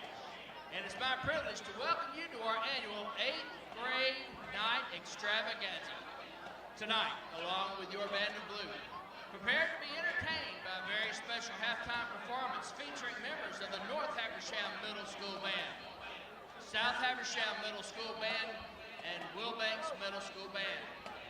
Now, for many of these young Raiders, this is their first time under the lights on the historic John Larry Black Field here in Raider Stadium. So, ladies and gentlemen, please get on your feet, put your hands together, and help me in welcoming these upcoming members of the often imitated but never duplicated Habersham Central Marching Band of Blue. Tonight's performance will feature 3 chart-topping super hits from the 1950s, otherwise known as America's glorious age of mid-century modern music. And if you know the words, feel free to sing along. First, tonight, from 1957. Ladies and gentlemen, this tune appeared in the movie Jamboree, which was also released that same year. Recorded for Sun Records by the one and only Jerry Lee Lewis. Great Balls of Fire. Ladies and gentlemen, please welcome North Habersham Middle School Band and their director, Mr. Sam Berman.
Next up, the year is 1961. Super hit, and it was made popular once again in 1987 by the movie Dirty Dancing. Ladies and gentlemen, performing Hey Baby, please welcome the South Habersham Middle School Band and their director, Professor Yuri Henriquez.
#1 hit, recorded on the Decca label from Pennsylvania-based Bill Haley and his Comets.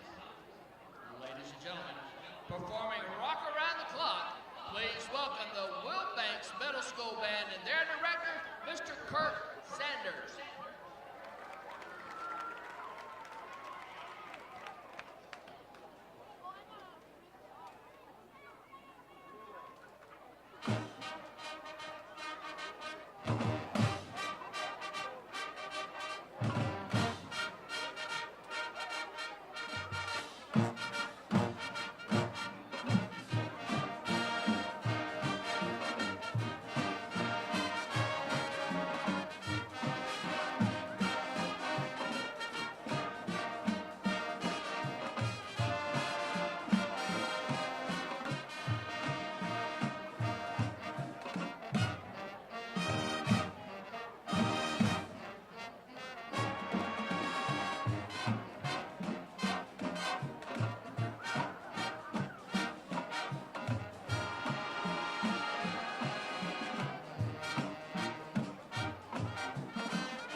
Ladies and gentlemen, one more time, please put your hands together and make some noise for these amazing future Red and Blue members.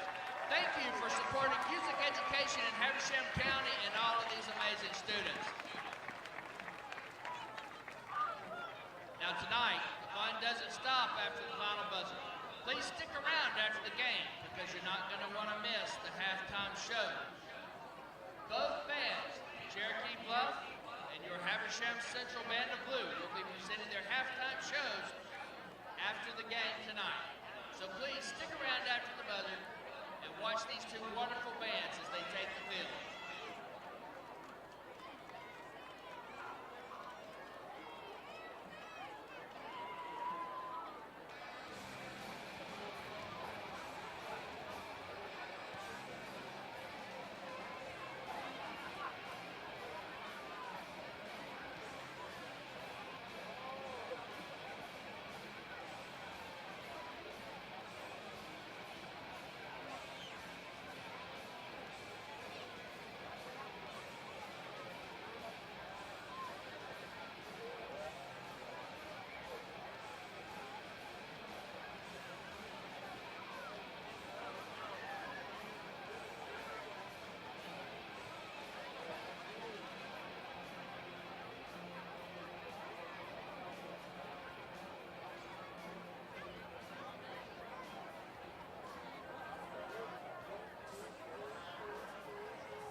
you, Michael Nixon, for bringing us these stats. Let's take a look at them. 14-13 is your score. Cherokee Bluff on top. Habersham with, but not really a missed extra point. We didn't get it on the tee, so that's the difference in the score. Cherokee Bluff rushed the ball 20 times for 48 yards and through the air. Really impressive. Brooks Bryan was 9 of 13 for 201 yards and 1 touchdown. That's 33 offensive plays, 249 yards. That's a 7.5 yard average. Habersham will need to trim that thing in a half. In about half, if they're going to try to, play better defense there in the second half. The Cherokee Bluff penalized 6 times for 51 yards. As we said, Brooks Bryan 9 of 13 for 201 yards. Jackson Burkle 10 carries for 30 yards and a touchdown. Connor Griffin 6 carries for 11. Receiving, Caden Thompson 3 catches 88. Landon Kemp 3 catches 81. Malcolm Millsap 1 catch for 21. Connor Griffin 1 catch for 10. So he spread it around pretty well there through the air. For Habersham Central, they had 9 first downs. They rushed it 16 times for 48 yards. Paris Wilbank 7 of 11 for 122 yards and 2 touchdowns. That's 27 offensive plays, 170 yards. Individually for Habersham, Paris Wilbanks leads us in rushing. 6 carries, 31 yards. Donnie Warren 9 carries for 12. And AC Cantor 1 rush for 5. Zeke Whittington 3 catches, 16 yards and a touchdown. Landon Savage 1 catch, 81 yards and a touchdown. Rudisill 1 catch for 11. Strickland 1 catch for 7. And Tylon Davis 1 catch for 7. So Mark, quickly come down to you. Yeah, pretty evenly matched. We thought these teams kind of looked similar to each other. About as even as you could get there in the first half. They turned it over a couple of times, which really helped Habersham. Yeah, they got deep in our territory a couple of times and turned it over, so that really helped us. And we got deep down in their territory right before half and had a bad holding call against us that stalled that drive. So both teams made a couple of mistakes deep in territory, but other than that, it's a very evenly matched. They throw it a little better than I thought they would and gave them credit for. But the good news is we're getting the ball to start in the second half. We messed up on an extra point. That's the difference, 14-13. But other than that, if we can get a good drive here and take this lead, that'd be a big boost for this young Raider football team. Yeah, keys for Habersham, I think, Mark. Defensively, get a little pressure on Bryan. Can't have busted coverages, and then we got to get better running attack. Donnie Warren with only 12 yards rushing there in that half. Yeah, they got it several times for loss. We got to get him moving, make some space for him in the middle and maybe the edge, and that'll take pressure off Paris in the passing game if we can get Donnie and AC running the ball a little bit better. So that is a big key, in my opinion, too, Chris. Hyder going to kick it off, and it's going to be high but short, and we're going to let it go out of bounds, and we should get it at the 35-yard line. So I think they learned a lesson earlier in the, they kicked it deep to Zeke, and you got him and Donnie back there, 2 really good threats. That pooch kick just went a little too far to the left, and good field position at the 35 to start this drive. So deferring, even though you gave them a touchdown scoring drive in the first series in the to start the game, means you get this ball to start the second half trailing 14-13 with pretty good field position. It'd be good to get something to go your way here in this first drive, Chris. Yeah, I think got to get that running attack started. Yeah, Donnie was only 12. Yeah, it's got to be positive on first down. When we've run the ball on first down, we haven't had any really significant yardage there and put ourselves in second and long. And we'll hand it off to Warren, and Warren over there, nothing but a brick wall. Tackle was made by the Bears. Let's see, that was Tony Rushton. Yeah, we talk about their linebackers and shooting the gaps, but right there, that's just defensive line winning the line of scrimmage for Cherokee Bluff. Yeah, well, we had no chance there. It's going to be second down and 10. Try to run on that right side of the offensive line. Now we're going to have 3 on the left. We got 2 wide outs on the right, empty set. 11 on the play clock. Paris has it, wants to throw, looks, gets it off underneath the Savage, and Savage got hit. Only got about a yard out of it. His forward progress will take him to about the 2-yard gain. Habersham was wanting a late hit there. Yeah, I mean, they were trying to wrestle him to the ground. Whistle blew, and you know, it's a good no call, even though it did come about 7-8 yards after he hit him. Bring up 3rd and about 7. Griffin's a really good player for them on both sides of the football. They got him back there at free safety, and he can just go play center field and make plays against the pass and the run. And then on the offensive end, he's a really good go-to guy through the air. 3rd down and 7. Habersham working right to left. Empty set. And Paris going to step up, and he got away from 1, and he's going to get away from 2 or 3 or 4. He's going to get across midfield to the 45 to the 40. Nice run that time. Scrambling and getting away from pressure. Looked like nothing, David. He wanted to go to 12 over here, Jay, but they had him covered up, or he really couldn't throw the ball when he wanted to. But I know they made just a really good spin move, like a 180 move right there about the short of the 50-yard line. And when he did, he made that guy miss, and then he picked up 10 or 12 more yards after that. Total carry was 20 yards for our quarterback, Paris Wilbanks. We're in a shotgun, and we pull it away, and the quarterback going to keep it again. He'll get down to the 40-yard line. Only 2 maybe on the carry. Well, again, 1st down run with very little yardage, so it leaves you another 2nd and long. Tackle was made by Connor Cook for the Bears on defense. 9:48 clock rolls here in this 3rd quarter. Just underway in the 2nd half. Habersham trailing by 1, 14-13. Empty set here with 5 wides. 2nd down and 9. Moving toward the scoreboard. And now we stand up and look back toward the coach. We got 12 on the play clock. Paris says something to his offensive line, looks back toward Coach Harrison. Now looks for the ball, has it. Looks, going to throw it over into the near side. Going to be incomplete pass intended for Strickland, Braden Strickland, high and over his head. Bring up 3rd down, Chris. Just a little out pattern, and that he just didn't get on top of that throw, and it sailed out of his hand and uncatchable out of bounds. So now we're 3rd and 9, another long down and distance. Not the ideal call. They've been able to put pressure on us up the middle. We're in an empty set again. Yeah, got trips on the right, got split left, and they were showing blitz, and they back out of it. 2nd down and long. We want to throw, and we're going to gun it. Going to be incomplete.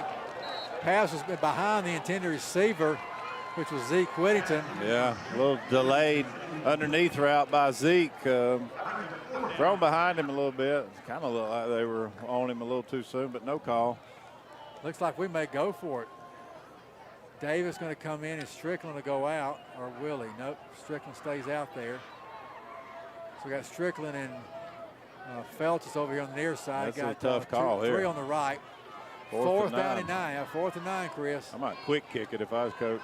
Nobody's back there to catch it for Cherokee Bluff. And Paris has it, wants to throw, looks forced out of the pocket, rolling right, and still has it, going on the feet in. He's going to be close. Going to be short. Yeah, he'll be short, about a yard short. Well, he's forced out of the pocket so quickly that he didn't have a chance to, really look down the field and find somebody, and just had to kind of run for it and make the best of it. Going to come up 2 yards short. Overall, Mark, I guess, was able to pick up 9 or 10 yards out of it. You get them in decent field position, but it wasn't terrible. So by not getting the 1st down. Well, Coach Harrison is showing a little bit of trust in his defense there to go for it that far out and be 4th and 9. We almost got it. We came a yard short. So, but I think he's saying, defense, I trust you. If we don't get the 1st down, we're going to put it back in your hands. They want to throw. And going to dump it over the middle, going to be caught, and did he drop it? Did we intercept it? Maybe we got the ball back. Is that Braden Strickland? And Braden Strickland, I think he just took it out of the hands of the receiver. It's hard to tell because it looked like it was thrown to the receiver, and Rodney saying he just took it out of his hands and made a heck of an interception there, and that's the 3rd turnover for Habersham. And you've got to capitalize on it, man. What a heck of a play that time, Mark, by Strickland. Yeah, he knocked it loose. He actually popped it kind of out of the receiver's hand as he caught it. And then right before the ball touched the ground, it looked like it's going to bounce, really. And then he kind of got his fingertip intercepts right under the ground. The question is, were they going to call it a catch or a bounce? And they said he had control. So great play, not only knocking it loose, but catching it before it hit the ground. Wow. So Strickland with a big interception. Raiders have got the ball back at the Bear 45-yard line. Parrish steps up, going to get it over the middle, going to be called by there by Rudisill. He spins away from the tackler, gets to about 3 or 4 more yards. He was running east and west. They were trying to just sling him down to the ground, and when they slung him backwards, he kept his balance and kept going. Tried to get to the edge after that, but somebody got his jersey again and kind of hung on to him enough to get him out of bounds. That's a pickup of 9 finally. A good positive gain on first down for Habersham. The person that got him was Garrett Riley, the jersey you're talking about. So it's going to be second down. Second about 2, Chris, I guess. Much different play sheet for Habersham on 2nd and 1 than it is 2nd and 9. Exactly. Got 8 yards on that last pass play. Second down. Paris going to run with it. No, throws it the last second, but just sort of pushed it over there. Was it a catch by Incomplete. No. Rodney thinks it's a catch up here with his binoculars. They called it a one-hopper. That was just one of those fake the play, fake the run to Donnie, a little quick play action. 4 or 5 yard route. We completed it for a first down earlier, but Paris kind of short armed that one a little bit and came up short. Yeah. We got to get first down here, Chris. We're third down, 3rd and 2 from the 37-yard line. You got a great interception and a turnover. You got 2 downs to get these 2 yards. Well, empty set again. We got 2 on the left, 3 on the right. I got about 7 in the box. And we're going to run right up the gut. We got it. We got to the 30, 25, 20, 15, 10, 5. Touchdown, Habersham Central. Oh, my goodness. How about that? 37 yards for Paris Wilbanks. A touchdown. Habersham's got the lead back. Well, you saw 7 or 8 in the box. And give credit to that offensive line up front because we knew it was going to be quarterback run if you're going to run it because he's the only one back there. And we picked everyone up. And when you do that and they all come, there's nobody there to make the tackle. And it just looks like we're going to go for 2. There's 8:36 to go here in the 3rd quarter. Let's see, we got big AC Antonio Cantrell in there at running back. He's to the right of Paris Wilbanks. We're going for 2 here. Paris will be in the shotgun. Got a split right, got a split left, a slot. Now we got a man in motion from left to right. We want to roll right. We're going to throw back into wide open. He gets guys to catch it, and he does. A man was wide open. He came from the right side to the left. It was wide open. Let's see, that was strict. That was Landon Savage. Yeah, just released from the right side to the left. Almost like a little, almost a bootleg, but he really didn't bootleg. And they didn't pick him up, and he was wide open. He kind of bobbled that one a little bit. He was so wide open. But, boy, it's an impressive drive after the Braden Strickland turnover interception. 3 plays, 45 yards. This took 22 seconds.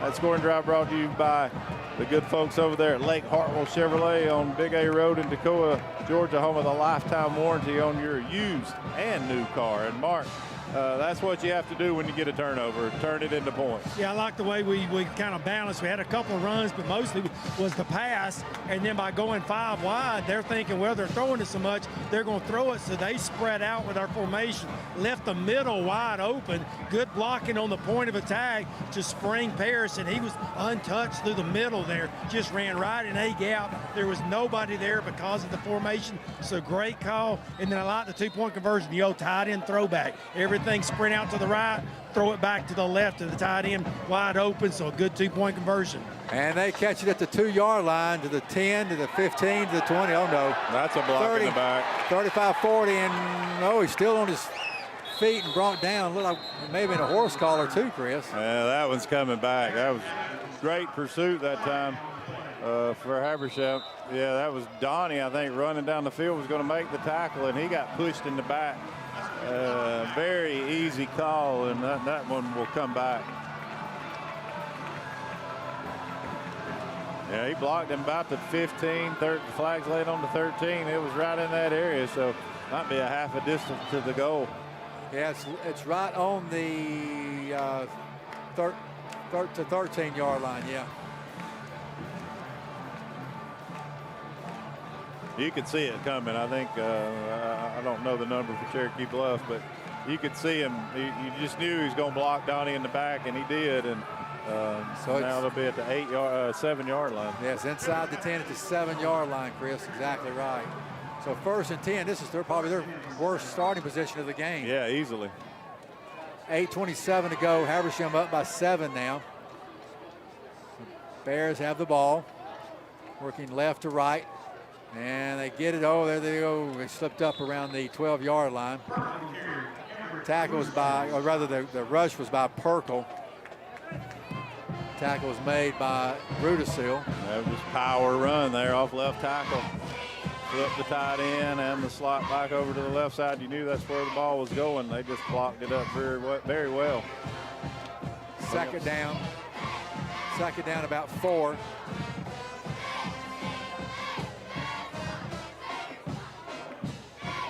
Perkle's in there running back. And there's a snap. They want to throw. Looking to the far side. It's tipped up and intercepted. It was tipped and intercepted. Oh, no, he dropped it. Somebody tipped it up, and we had a chance at the interception. I'm not sure who tipped it. Might have been 52. He's dancing a little bit. Yeah. That's Garrido. Garrido, yeah, Anthony Garrido. The way he was celebrating, he probably gets the credit for that tip. Not sure who that was. I didn't catch the number from over here that almost caught it. Might have been Jackson Adams. He was out there. Couldn't tell for sure. 7:44, clock is stopped with that incompletion. It's 3rd down 4. They're at their own 13-yard line. Snap, they want to throw, looking, going to throw long, lobbing it up there, and it's going to be overthrown and incomplete.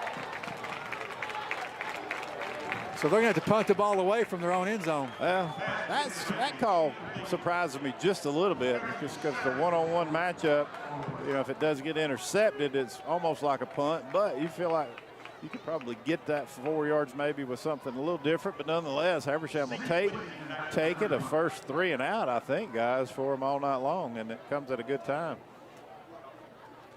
All right, so 4th down, they're in punt formation. Hyder has it, gets away the kick, end over end, away from our man, and it's going to hit and get a Raider bounce, and then they jump on it and down it right around the 47-yard line. So Habersham's got pretty decent field position again. Well, Mark, I was talking to Coach Jones and Coach Harrison before the game, and I think Coach Jones made the comment that a lot of times these games just come down to like 4 or 5 odd plays, and right now you can kind of think of 4 or 5 plays that have kind of worked against them, and maybe why Habersham has a 7-point lead. Yeah, and we've had a couple work against us, a bad penalty one time and some others, but we hadn't turned it over. That's the difference, and they have, and now we got the ball in great field position. We've got to take advantage of this short field here, try to get this thing to a 2-score lead. Warren is your running back. Paris has it, wants to throw, looks, steps up, and going to throw it late, and it's going to be caught around the 42-yard line. Let's see. Catch was by Rudisil. You like Paris's ability to just keep his eyes down the field and step up in the pocket with pressure coming from both sides, and just a simple little completion for 6 or 7 yards. Good job. 2nd down 4 as a 6-yard pass play. Paris has it, hands it off to Warren. Warren to the 40, inside the 40 to about the 36-yard line. Going to have a 1st down. Tackle was made for the Bears by Jackson Perkle. Got a 1st down. Good Move job. the chains. Good job by Donnie. I mean, it's been tough on him tonight. There haven't been gaping holes for him to run through when he's had his chances, but just got to keep plugging away. That's a good 4-yard gain that time. 1st and 10 for the Raiders. They're at the 37-yard line.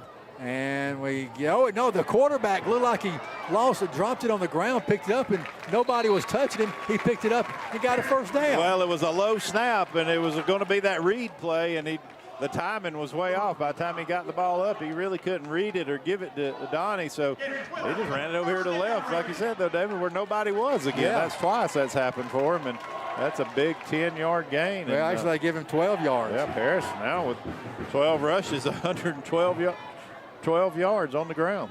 1st and 10 for the Raiders, and they're give it off to Donnie this time. Donnie 20, 15, 10, 5. Actually, that is Antonio Cantrell. Cantrell on the carry, wasn't it? I think it was Donnie. Yeah, it was Donnie. One's 8 and one's 0. Tough to tell on those jerseys, but it was Donnie Warren. Nice carry by Donnie. Well, just good blocking that time, and at the point of attack, and good blocking by Jay and Savage, or Rudisill over here on the left, and he found a nice little seam and kind of went underneath a tackler over there. That was a 17-yard run there for Donnie Warren.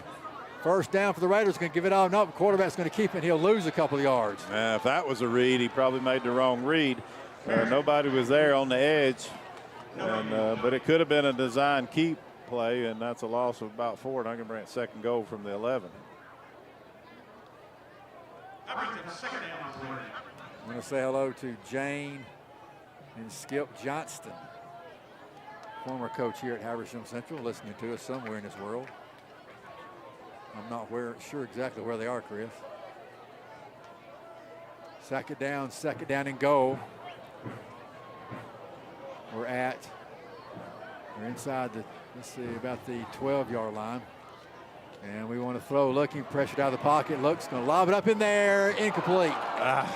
Behind the intended receiver was that Jay Feltus. Jay, yeah. Man, Paris does just a really good job. Pressure coming right at him, and just waits to the last second to dodge them, and keeping his eyes down the field. Saw Jay might have thrown it to his right just a little bit, and Jay was going to have to make a leaping catch with his right hand, reaching back to his right, but couldn't bring it in. Habersham up 21-14, trying to get more right here. We're third down and goal. We're at the 12-yard line of the Bears. Bears looks back to the sideline. Running back is Warren. Takes a snap, a little low, has it, going to roll right, looking, going to throw long, and incomplete. But no interference call. Holy cow. Habersham fans want an interference call, but nothing there, says the official. It's going to be fourth down, and Habersham's going to bring out the field goal team. Rodney Spotting Force had the binoculars on that one. It looked, I mean, there's no face guarding, but it looked like he bumped him and moved him off the spot pretty good, but no call. And now we'll bring on the field goal unit to try to stretch this thing out to a 10-point lead. I'm going to put it down to 19-yard line. Looks like 19, so it's going to be a 29-yard field goal. Camden Means out there for a 29-yard field goal. Snap, hold, kick is up, and it is good. Timeout of the field. 5:01 to go here in the third quarter. Habersham's extended their lead to 24-14. Yeah, well, they had to get points. You needed to get points after that first 3 and out. It wasn't 7, but we'll take Meads on the 29-yard field goal. That's 8-play, 35-yard drive, 2 minutes, 29 seconds. And Habersham with a 10-point lead. That scoring drive brought to you tonight by Lake Hartwell Chevrolet in Toccoa, Georgia, home of the lifetime warranty on your used and new car.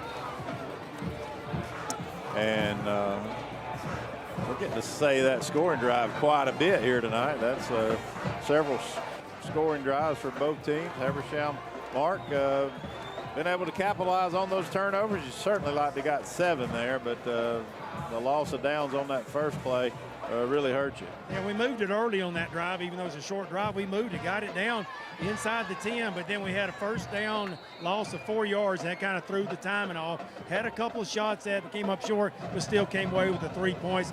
That's a 2-score lead, but you're right. You'd like to have 2 touchdowns. They get it to 3, to the 10, to the 15, tripped up around the 17. Return was by Thompson. Tackle was made for Habersham Central by Sawyer Burgess. Now Donnie Warren, I'd give him credit. Yeah. Warren with the kick. He's a weapon on the kickoff team. He's the first one down there every time. He just races past everybody. And again, he was down there. Thompson tried to kind of make a move to make him miss, and it didn't work. And Donnie was able to bring him down there short of the 20. Perkles in there running back for the Bears. Habersham up 24-14, 4:55 to go here in the third quarter. Long pass down the far side and caught, and he's going to score. Lots of green grass in front of him, and he gets into the end zone for a long touchdown pass. for the Cherokee Bluff Bears, and it's an 81-yard touchdown pass.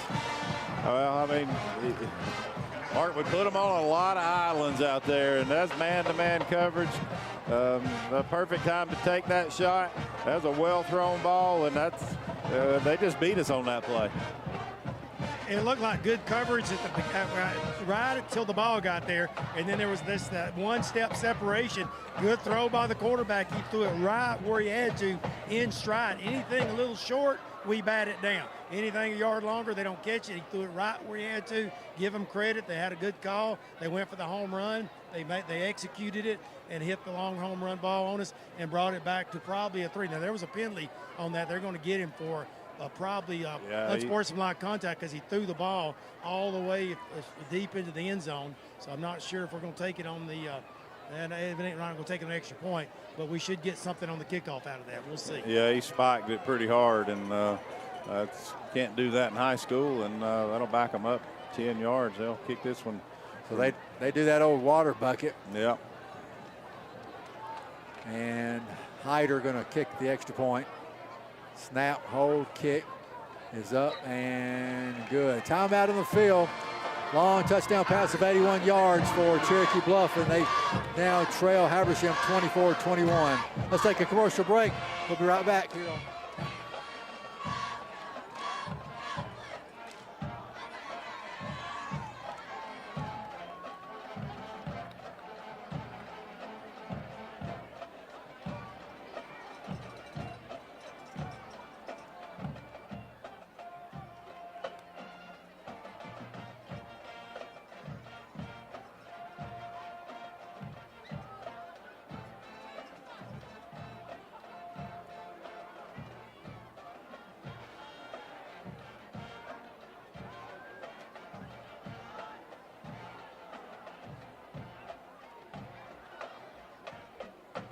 stadium. That was a one-play, 81-yard scoring drive. Brooks Bryan to, let's see, that was Dylan Haley.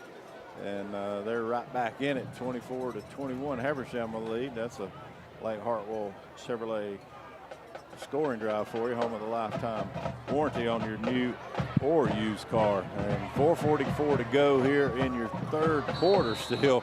This one's far from over. So the Bears kick it up from the 25 after the penalty. They just scrub it along the ground, and we're going to pick it up around the 40 to the 30 or at 45, and then just swarmed under. So we'll have pretty decent field position here to start this drive. Yeah, really good field position. Cherokee Bluff has attempted every style of kickoff on us tonight. Kicked it deep, pooched it 2 or 3 times, and now they squibbed it down the middle. And excellent field position here at the 45 for Habersham, leading 24-21. Boy, it's just been the big play, the big passing play that has hurt us. Yeah. Antonio Cantrell had that last return. Brooks Bryan, 10 of 17 for 282 yards right now. The W's in the backfield with Paris Wilbanks. We're down, or rather, we're only leading now by 3. We're gonna hand off to Donnie. Donnie around this near side, trying to turn the corner and can't get slung down. And that's a horse collar. Gonna be flag is thrown, and so let's catch the penalty. Clock is stopped with 4:33 to go here in the third quarter. Again, Habersham leads by 3. We just can't set that block on the edge that enables Donnie to get to the edge. They're really stringing it out, and we're not forcing them back up to the inside well enough. But that time they grabbed the top of his jersey and tried to tackle him, so that'll be a horse collar. Officials talking about it. Wave it off, yeah. Right there in front of them, they believed it was a horse collar initially. Sure looked like one. I mean, he grabbed him at the top of the jersey. Might not have had his hand inside that shirt, but Habersham not giving any pushback on the call, so a gain of 1, bring up 2nd and 9.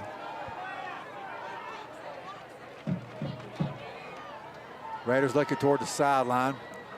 We got Davis and Strickland over here on the near side. Got a split right. Harris has his running back in motion. That's Warren. He looks to throw.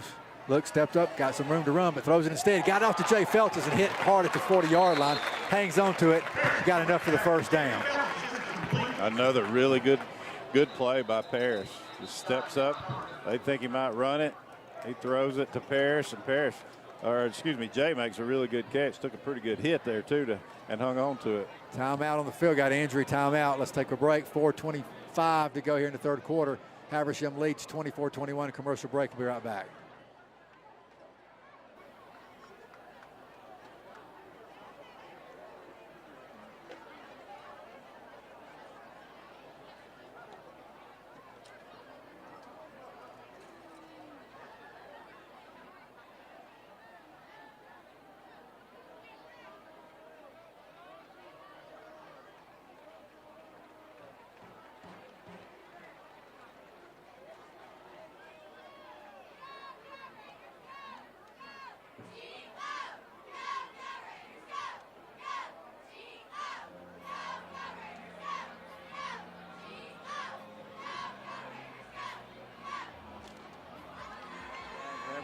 They got the ball at the Cherokee Bluff 40, leading 24-21.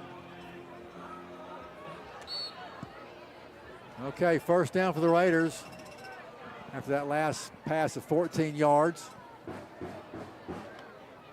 And we're going to hand it off to Donnie Warren. Donnie around that left side and stepped out of bounds. Tackles made by Tyler Underwood. Let's check the spot where they put it. And I'm going to put it down at the 43-yard line. One time where Donnie really gets that thing and just runs full speed. Sometimes you want to be a little bit more patient at that running back position and see how the blocking is developing in front of you. I thought he tried to just really get to the outside too quick there. It's going to be second down and 7 from the 37. Got Warren in motion. We want to throw. Pass looks, feels pressure, tries to run, and going to get hit. Maybe lost a yard. Going to be third down coming up. Just unable to get loose there, Chris. Yeah, I like Donnie out of the backfield trying to catch a pass here. We don't do that enough, and I think they would just overlook him. If we kept him in the backfield and then threw it to him out of the backfield on some of the top swing passes that have given us trouble. But 3rd and 9, excellent field position to start this drive. Now it's kind of stalled on us, so tough down and distance here. 3:32 to go in the quarter. Habersham leads by 3, empty set. Parrish puts a man in motion from right to left. Wants to throw, looks, going to get over the middle, going to be hit immediately. It's caught by Zeke, but hit immediately. Never had a chance to do anything with it. It's going to be 4th down. Tackle was made there by Jackson Purple. Bring up 4th and 6. We're looking at it. We're gonna go for it. Yeah, so 4th down. Officially, it's 4th and 7. Line of scrimmage is still the 37-yard line of the Bears. Habersham up the line. We got 3 on the right, got 2 on the left. Paris in a shotgun. 4th down and 7. We're going for it here. We want to throw. Paris looks in trouble, got away, and spins and can't get away. Now we got a late flag. Yeah, they grabbed his face mask as he was trying to step up and elude it.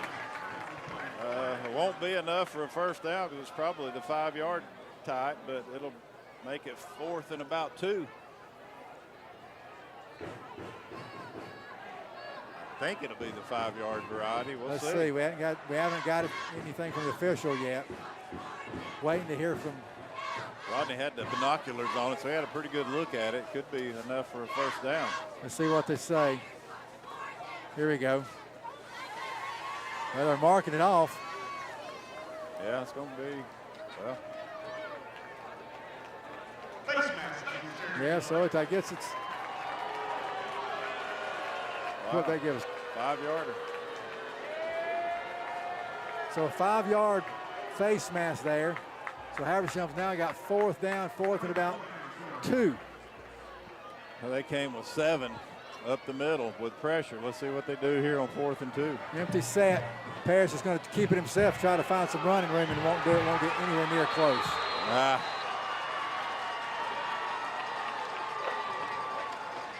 Yeah, they kind of had a feeling. Hey, empty set again. Boy, Marv, we go so many empty sets, and 4th and 2. You like a few more options than that, just to be honest.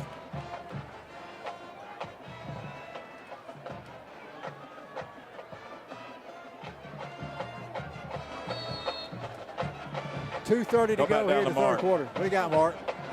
Yeah, they were trying to do the same thing they got away with, but that time Cherokee Bluff didn't fall for it. They kept 8 in the box, and they went one-on-one all the way across the field and ran the run. So they were ready for that play and ate it up. Cherokee starts at the 37-yard line. Hand off to the running back, Perkle. Perkle got maybe a yard, that'll be it. Perkle on the carry. Lost 1 yard on the play. That brings up 2nd down. Tackles made for the Raiders was by Sawyer Burgess. So they lost a yard, Chris. Yeah, they got him behind the line of scrimmage there. So 2nd and 10, but this has been the down and distance where Coach Jones has not been hesitant at all about going deep with it. Down to under 2 minutes to go here in the third quarter. Habersham clings to that 3-point lead, 24-21. They got 2 on the left. We're going to walk Zeke out there and play man-to-man against Thompson. And they want to throw. And they're going to gun it. It's going to be tipped. Somebody got a hand on it. And Anthony Garrido got his hand on it and tipped it up in the air, and it fell down incomplete. Good play by Garrido. You can't get there. Next best thing to do, put your hands up in the passing lane, get a hand on it, and that's twice he's done that. So big play here. 3rd and 11 at their own 32. Habersham leads 24-21, 1:40 to go here in the third. We got 17 on the play clock, plenty of time there. The quarterback, Brian, in a shotgun. Got his running back behind him. 3rd down, wants to throw, looks, going to gun it over the middle and incomplete. Pass was intended there, intended for Landon Kemp. And the coverage was by Habersham's Zeke Whittington. That brings up 4th down. So 4th down in a punt situation here for the Bears. Yeah, and Zeke trying to run something off that right ankle. Looks like he's going to be okay. We've been close to getting to one of these punts tonight. Let's see if Rudisil can find his way back there. Nope, not going to rush this time. Hyder got away the kick and over the head of Beautiful punt. Zeke Whittington. This is going to be it's going to be a long kick. Yeah. So down at around the 15-yard line. And that's going to be a 52-yard punt. Yeah, he turned that one over as soon as he left his foot. 10, 20 yards over Zeke's head, and he just flipped the field position for Cherokee Bluff. But good job by that Raider defense to get them off the field again. And let's see if Habersham can do something in that running game. Right now, Mark, it's still Paris Wilbanks and nobody else. 16 carries for 106 yards. Donnie's had some glimmer of daylight, but just 13 carries and 33 yards for him. Yeah, but 1st down's got to be big. We got to get something on 1st down just to make it easy on Paris so you don't have to try to force something 3rd and long. Paris going to hand it. No, we're going to pull it, going to throw it. Dumps it out there in the flats. It's caught there for, is that Whittington? Whittington. Okay. Tackle was made by, let's see, it's made there by Hyder. Yeah, that was that run option pass. You read the option play, and then Parrish could have run the football or thrown it, and he elected to throw it at the last second to Zeke over there, and that's a good decision. Picks up 6. Yeah, it's going to be 2nd down here for the Raiders, working right to left. 50 seconds to go here in the third quarter. They're showing blitz. They come from the right side, and we hand the ball off, and fighting for yards. Who is that? Is that Donnie? Donnie Warren. Wow. He was carrying 2 or 3 on his back. It really was. Got hit early and spun out of it a little bit. Maybe reached up there enough to get, and did get it the 1st down out of that. Great effort by Donnie. Tackle was finally made by Landon Kemp. Great run that time by Donnie Warren. They gave him 3 yards, but that was a hard three. He just seems like he's just a block away from being able to spring one for a big run. 1st and 10 for the Raiders. And we hand it back off to Warren again, and he can't get away from the first man. He's going to sling him out of bounds as well. Tackle was made on Donnie Warren. Tackle was made by Caden Thompson. Well, Thompson's been all over the field for them, hasn't he? Yeah, he's a player. He's a really good football player. Probably got held some there too. But Mark, there's another example, I think, where Donnie's just so determined to get to the edge, and he's got a little bit of space there. If he cuts it up to the inside there, at least gets 2 or 3 out of it. Yeah, I'm surprised. He usually has very good vision and a good cutback speed, but he just kind of keeps stringing it, and that helps Cherokee Bluff's defense string it out to the sideline. I'd like to see him plant his foot one time and go north and south off that edge. 2nd down, and play action, going to gun over to the far side, going to be caught at the 30 to the 35, on the field of feet to the midfield, 45, 40, there goes Whittington, 30, 25, 20 and out of bounds. Nice run that time by Zeke Whittington. Just got run out of bounds there by Muirs.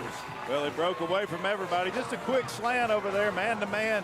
He beat him off the line of scrimmage, and good throw by Paris. Kind of got held up a little bit there at midfield, about the 45, and then broke away from him, but just did all he could to outrun him and ended up just kind of running himself over out of bounds over there at the 20. And good throw and catch. That's Zeke's 6 catch for 80 yards. That one was for 56 yards right there, Chris. 1st down and 10 for the Raiders after that long pass play. We're at the 20-yard line of the Bears. Antonio's in there now at running back. And we give it off to AC. AC's got a hole over at right guard and right tackle. He's just taking the whole pile with him to the 5. Fighting. Did he get in? All the way down. Get in. Oh, got down to about the 1-yard line. I mean, they jumped on his back right as he got the handoff. Yeah, he just carried everybody down to about the spot him down at the 5. And that's going to be the end of the 3rd quarter. That's the end of 3. Habersham will have it at the 5-yard line when we come back. Habersham leads 24-21. Commercial break. We'll be right back. Third quarter. Raiders lead 24-21.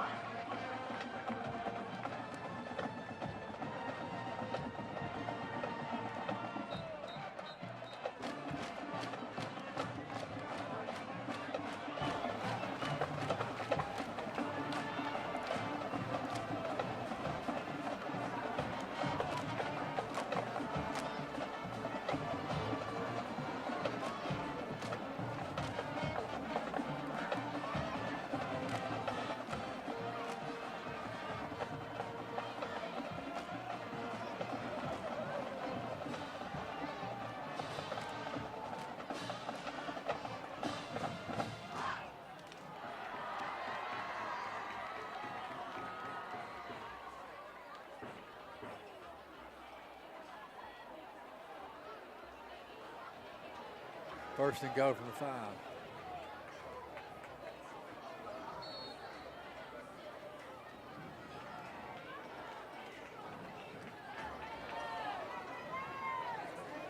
All right, back at Raider Stadium. First and go from the 5. Paris going to keep it, and he's going to spin inside. Maybe he got a yard. It started with a low snap, and he couldn't pick it up off the ground good enough to hand it to AC, which was going to be the play, and so he just had to pick it up and try to get forward as much as he could. Give him maybe a half a yard. Not even that. Spot it right at the 5 again. 2nd down, go to go. Ends up being a wasted down there. Tough break. We got the big package in with just Zeke, the only wide out. Cantrell still your running back.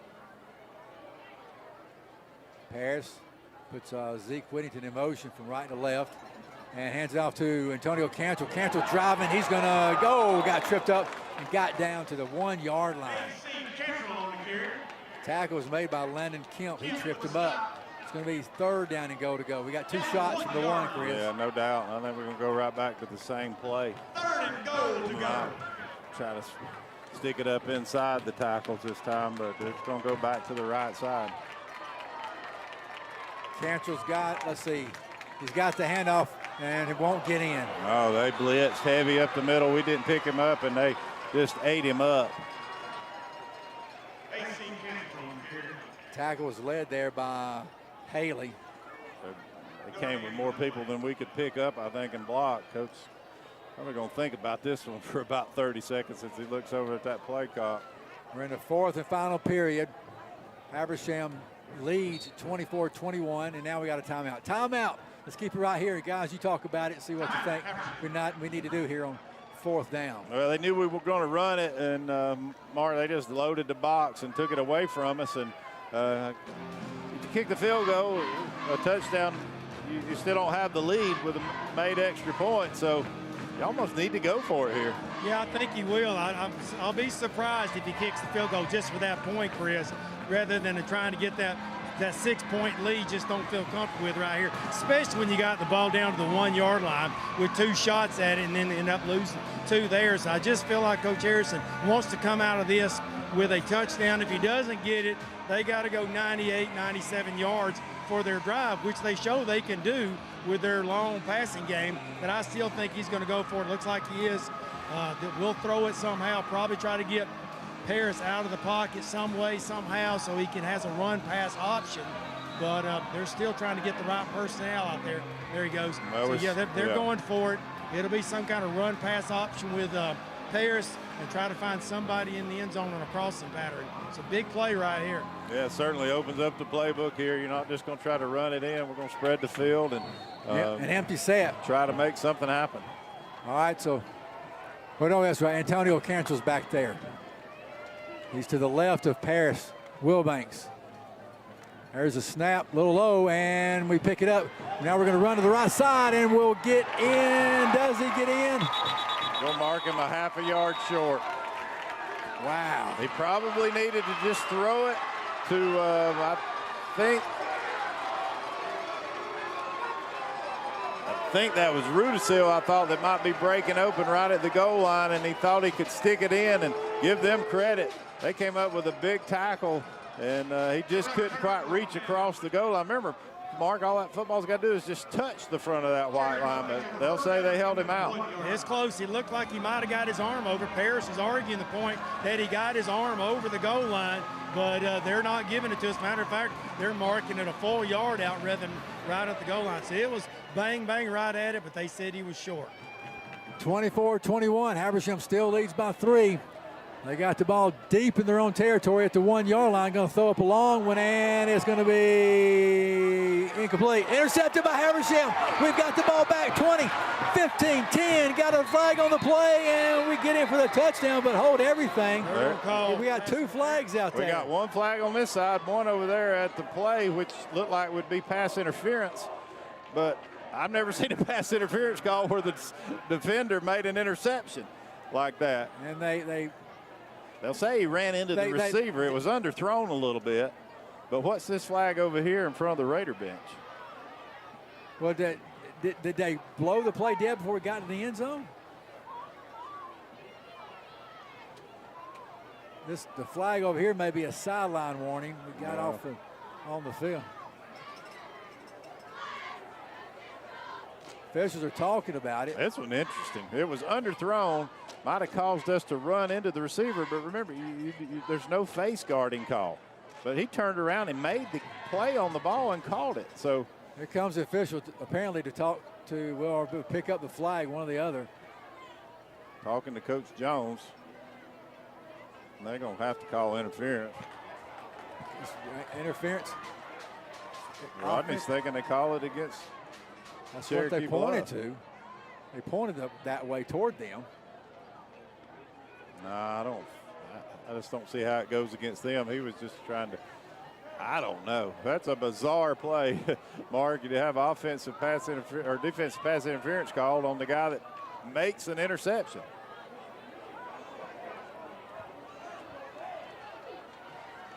He's spotting it at the 21. Not on. Mark, yeah.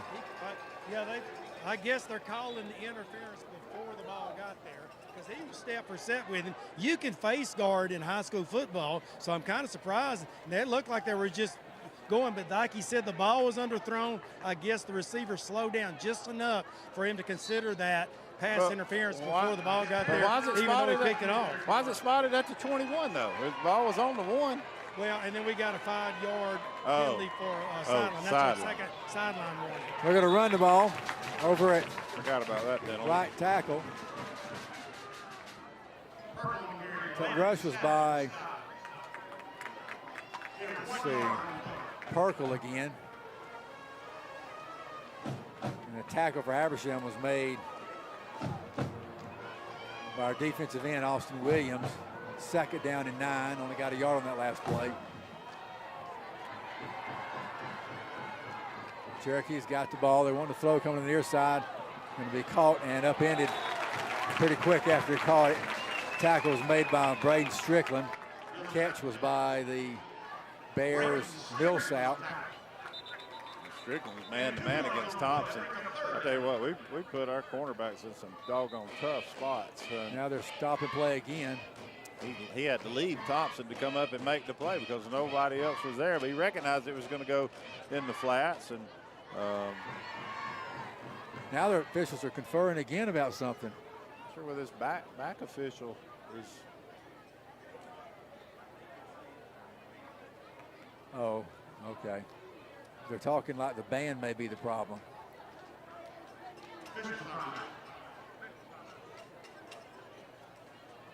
Now the official's going to talk with somebody on the Talking to sideline. our trainer. I think he might be having an issue.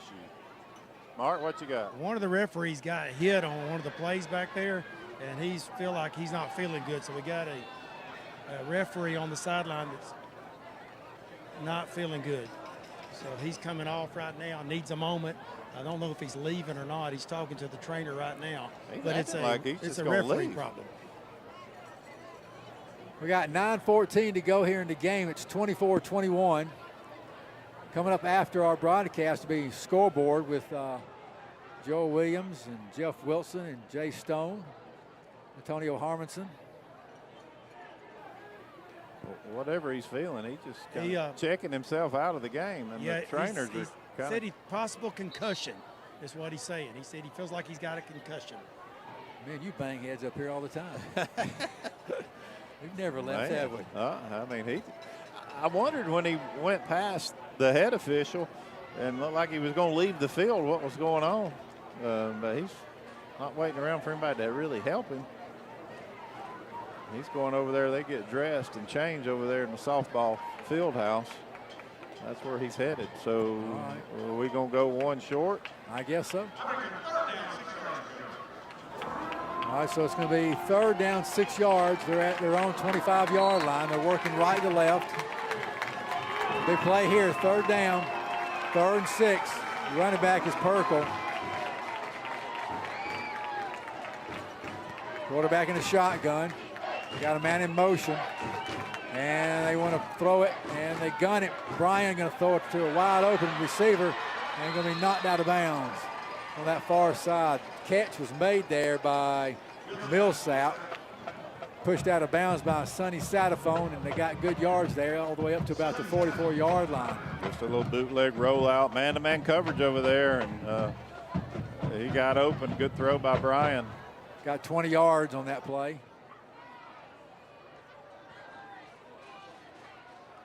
Got 20 yards, 1st down and 10 for the Bears.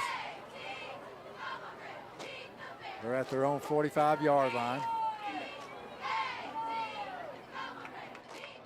Bryan, your quarterback, in the shotgun. Oh, almost over his head, but he got it.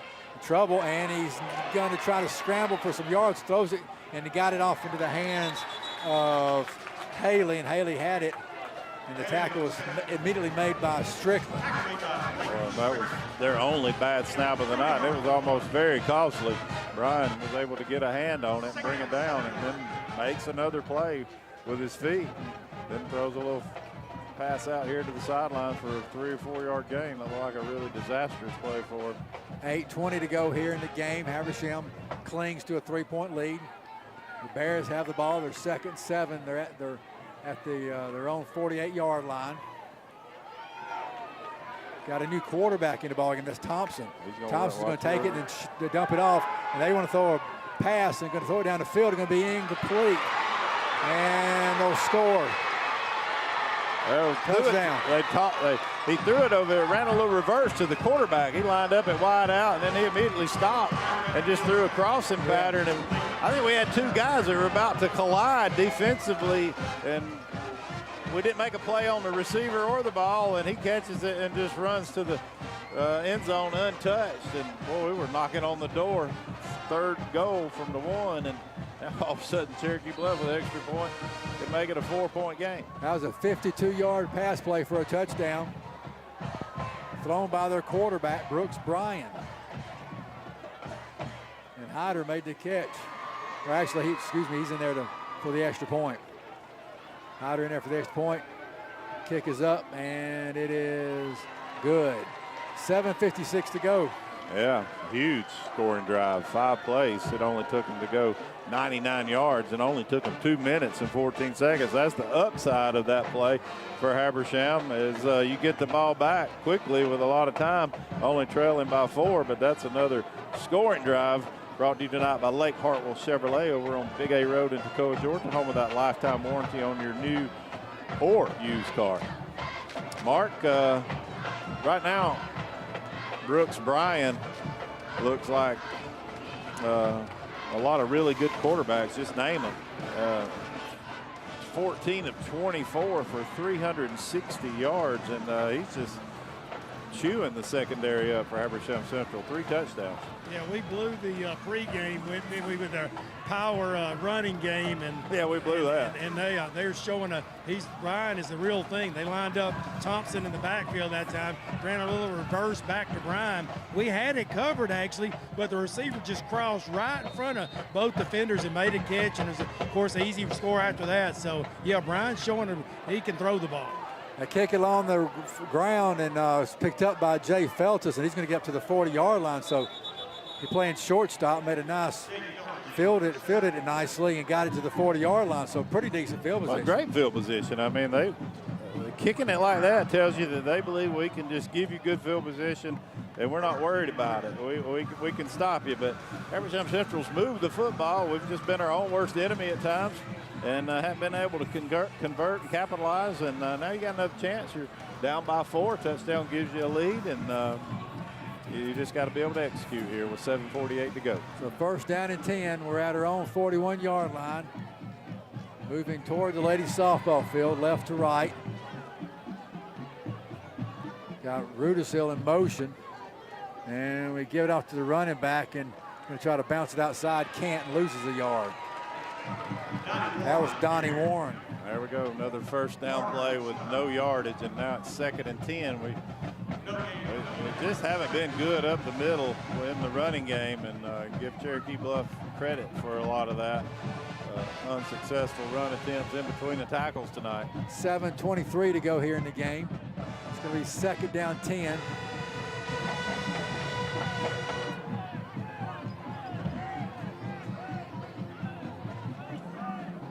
Habersham's got 3 on the left. We've got it. We want to throw, looking. Forced, gets it off behind the intended receiver. That was Davis, fell incomplete behind him.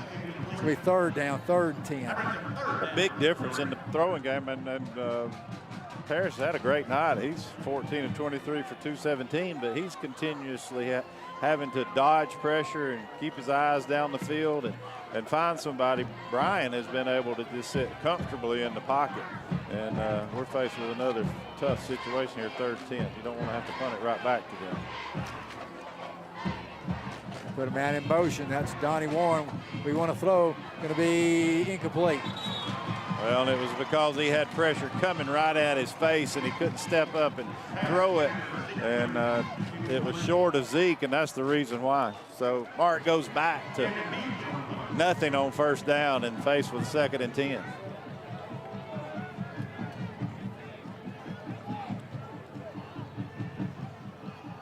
What's that? I'm sorry, Chris. I was getting out of the way. What's that? It goes back to that just 2nd and long. Oh, yeah, situation. 1st down. You're nothing right. on 1st downs. Yeah, we got to get something on 1st down. We're getting nothing. 2nd 10. Now they know we're throwing, and they're bringing the house. And Paris has got very little time, if any, to set his feet and throw it. So if it's not open right away, he's in trouble. And then we just punt a shank right off the sideline.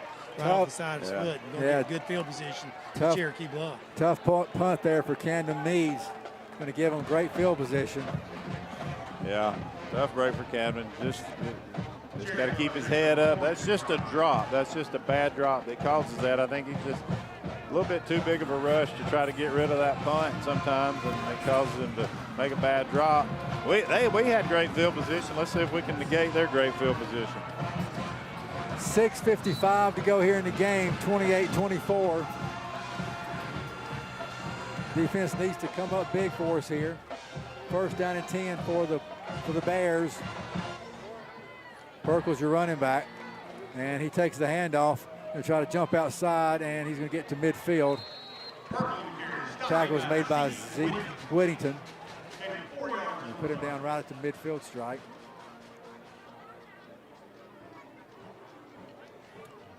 .637 to go.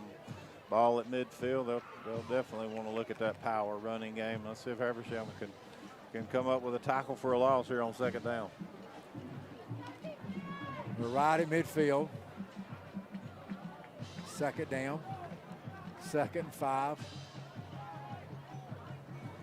They take the snap. And Perkles got it, and we wrap him up for probably no gain. It'll be 3rd down. Big play here. Tackle was made by Everett Rudison. Got it right at the 30, loss of about a half a yard. 3rd and 6 for this Raider defense to try to get it back to their offense, put together a game-winning scoring drive, right? I like it. But he got to come up with a play right here. 5:43 to go here in the game. Clock is moving. 15 on the play clock. Perkles in there behind the quarterback, Brian. 3rd down. We're showing blitz. Perkles in motion. What happened? Did we jump? Yeah, we jumped right at the nose guard position. That's costly. Now it's 3rd and 1.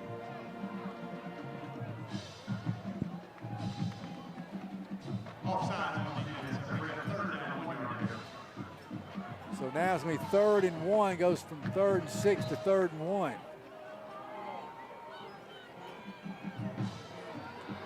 All right. Here you just think they'd go up the middle. Got Perkle in there at running back. I'm surprised they're not under center and just run this power, this sneak. Brian's in that shotgun. Takes the snap, gives it off to Perkle, and I don't know. He's going to be short. Looks like he may be short. Yeah, he come is. in there and spot it right at the line of scrimmage. 4th and 1. You're going to go for it if you're Cherokee Bluff. I think you could say I could feel like I can put the game away if I don't get it, if I get it. Everett Rudisill made the tackle. Look for get under center and quarterback sneak here. 4th and 1. 5 minutes to go. Or maybe just try to make us jump offside. Brian's going to be under center.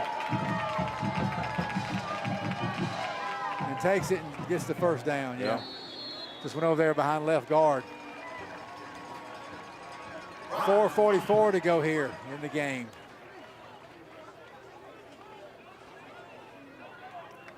Tackle was made by Noah Harkins along with Jackson Adams. What are they talking back and forth about here? Something's going on here between. Oh, it's a 1st down. I'm not sure why they haven't moved the two chains huddles yet.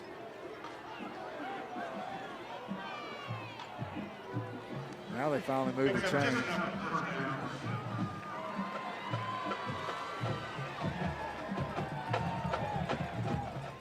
Yeah, I don't know what they were talking about. Put the clock back in play now. Look for Cherokee Bluff to utilize every second on that play clock before they snap it here. Clock's down to 4:25, 4:24.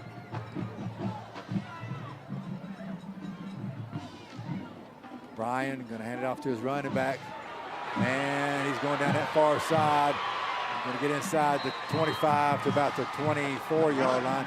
Rush was there by Tony Russian. Good run that time by that young man. Now we got to try to get a turnover here, Chris, or something. You know it's power football.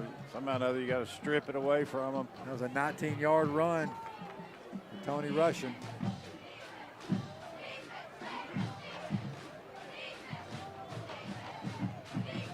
Missed opportunities right now is the glaring factor in the ball game for Habersham. Russian is still your running back.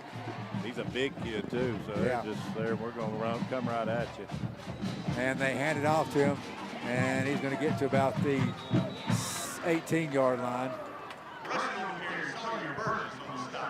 We can't take timeouts just yet. It's too soon, so they're going to snap this thing close to Second down, 8 yards to go. inside 3 minutes. That last tackle was made by Jackson Adams, the junior for the Raiders on the defensive end position. Second down.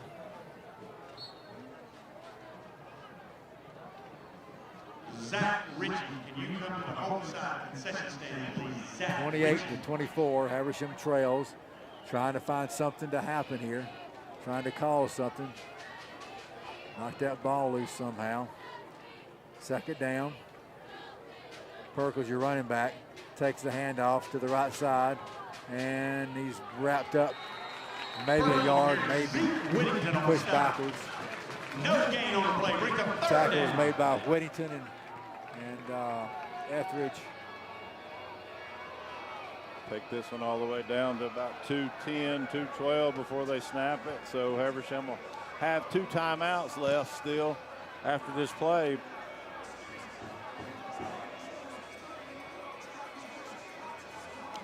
Leave Cherokee Bluff in an interesting situation, depending on what happens here on third down. Big play right here. All right, third down, 3rd and 7 from the 21-yard line. And we got Thompson in there. Wildcat takes it, coming to the near side, and he won't be close to the first down. Got tackled around the 17 or 18. Tackle was made by Zeke Whittington. Now Habersham calls time. 1:54 to go. Timeout on the field. Let's take a break. Habersham trails 28-24. Commercial break. We'll be right back.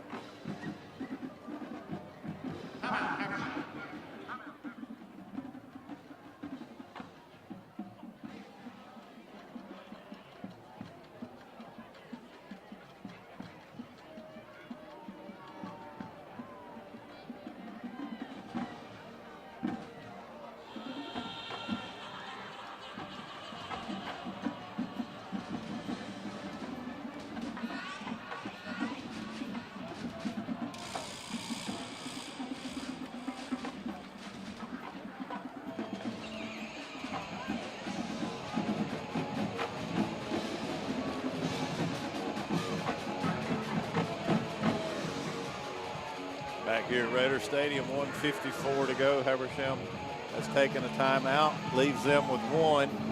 Cherokee Bluff 4th and 4 from the 18-yard line of Habersham with a 4-point lead. They're going to go for it.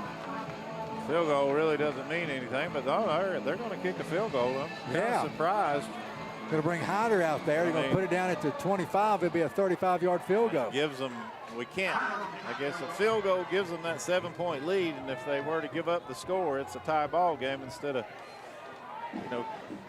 Snap, hold, kick is up, and it is good. Yeah, he's pretty automatic. He got it from very smooth. Yeah. So that gives them a 7-point lead, Mark. So, I mean, it makes sense. Now touchdown could only tie the ball game for Habersham. But you still have a chance. 1:52 to go with 1 timeout. Yeah, pretty smart, probably. That was 4th and 4. It wasn't like it's 4th and a yard or anything like that. It was 4 yards, and you didn't want to give us the ball back with a chance to win it. And Paris has shown that he can throw the ball and get it downfield as needed. So I think that was a smart move on their part to go for the field goal. That gives us 152 with one timeout to drive the field. You know we'll go for it every time, so everything will be 4 down territory. We just got to get something on first down. We cannot leave ourselves 3rd and long, and then obviously that'd make a 4th and long situation come up too. So we got to get positive plays, even if it's 4 or 5 yards on 1st and 2nd down, to give our quarterback a chance to make some plays and maybe use something with his feet to get first downs and keep that thing moving. Then we got to get up the line quick and score. How they're going to kick it off? Returnable, and it pushes all the way back to the end zone. Well, hadn't been able to do that all night. No. And when they needed to, they drove it deep, and I think we were thinking some kind of squib kick, so Donnie had to run back and catch it. If he's sitting back there waiting on it, I think he might can catch it at the one, but as he caught it, his momentum took him into the end zone. So big kick right there. That was a big kick for we got Cherokee 2 Bluff. timeouts left, Chris. Just keep that. We got 1 timeout, don't we? We're saying 2 right here, but maybe Board it is says 1. 1.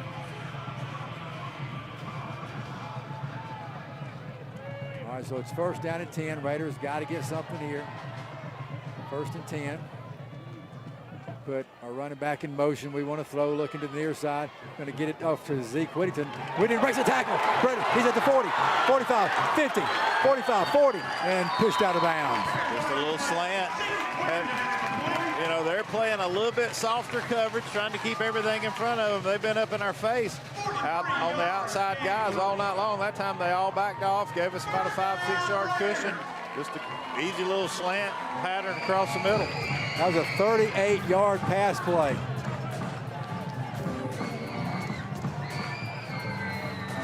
Now they'll play a little bit tighter coverage. 1st down and 10 after that 38-yard pass play.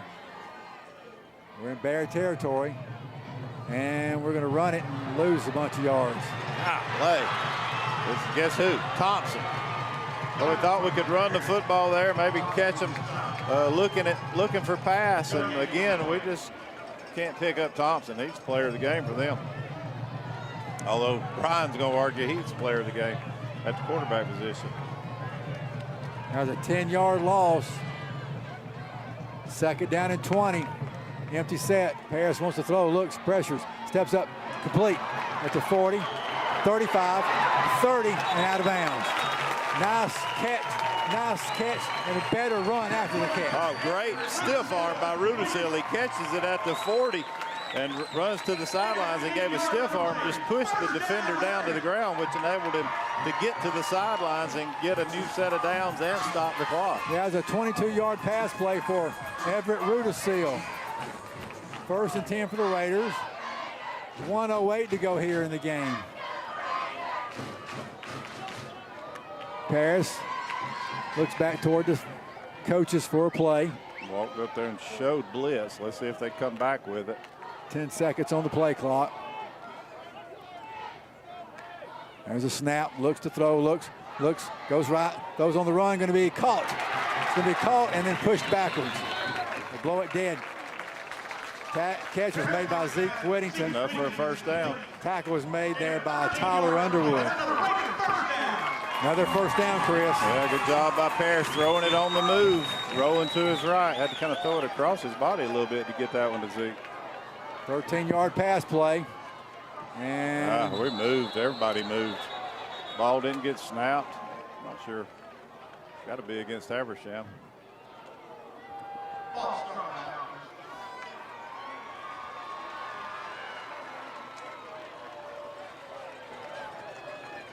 Back us up 5. Not a game killer or changer, but we're a little confused there at the line of scrimmage. So it's 46 seconds. Clock's moving. 1st and 15. Paris has it. Looks to throw. Steps up. Going to go long and going to be intercepted.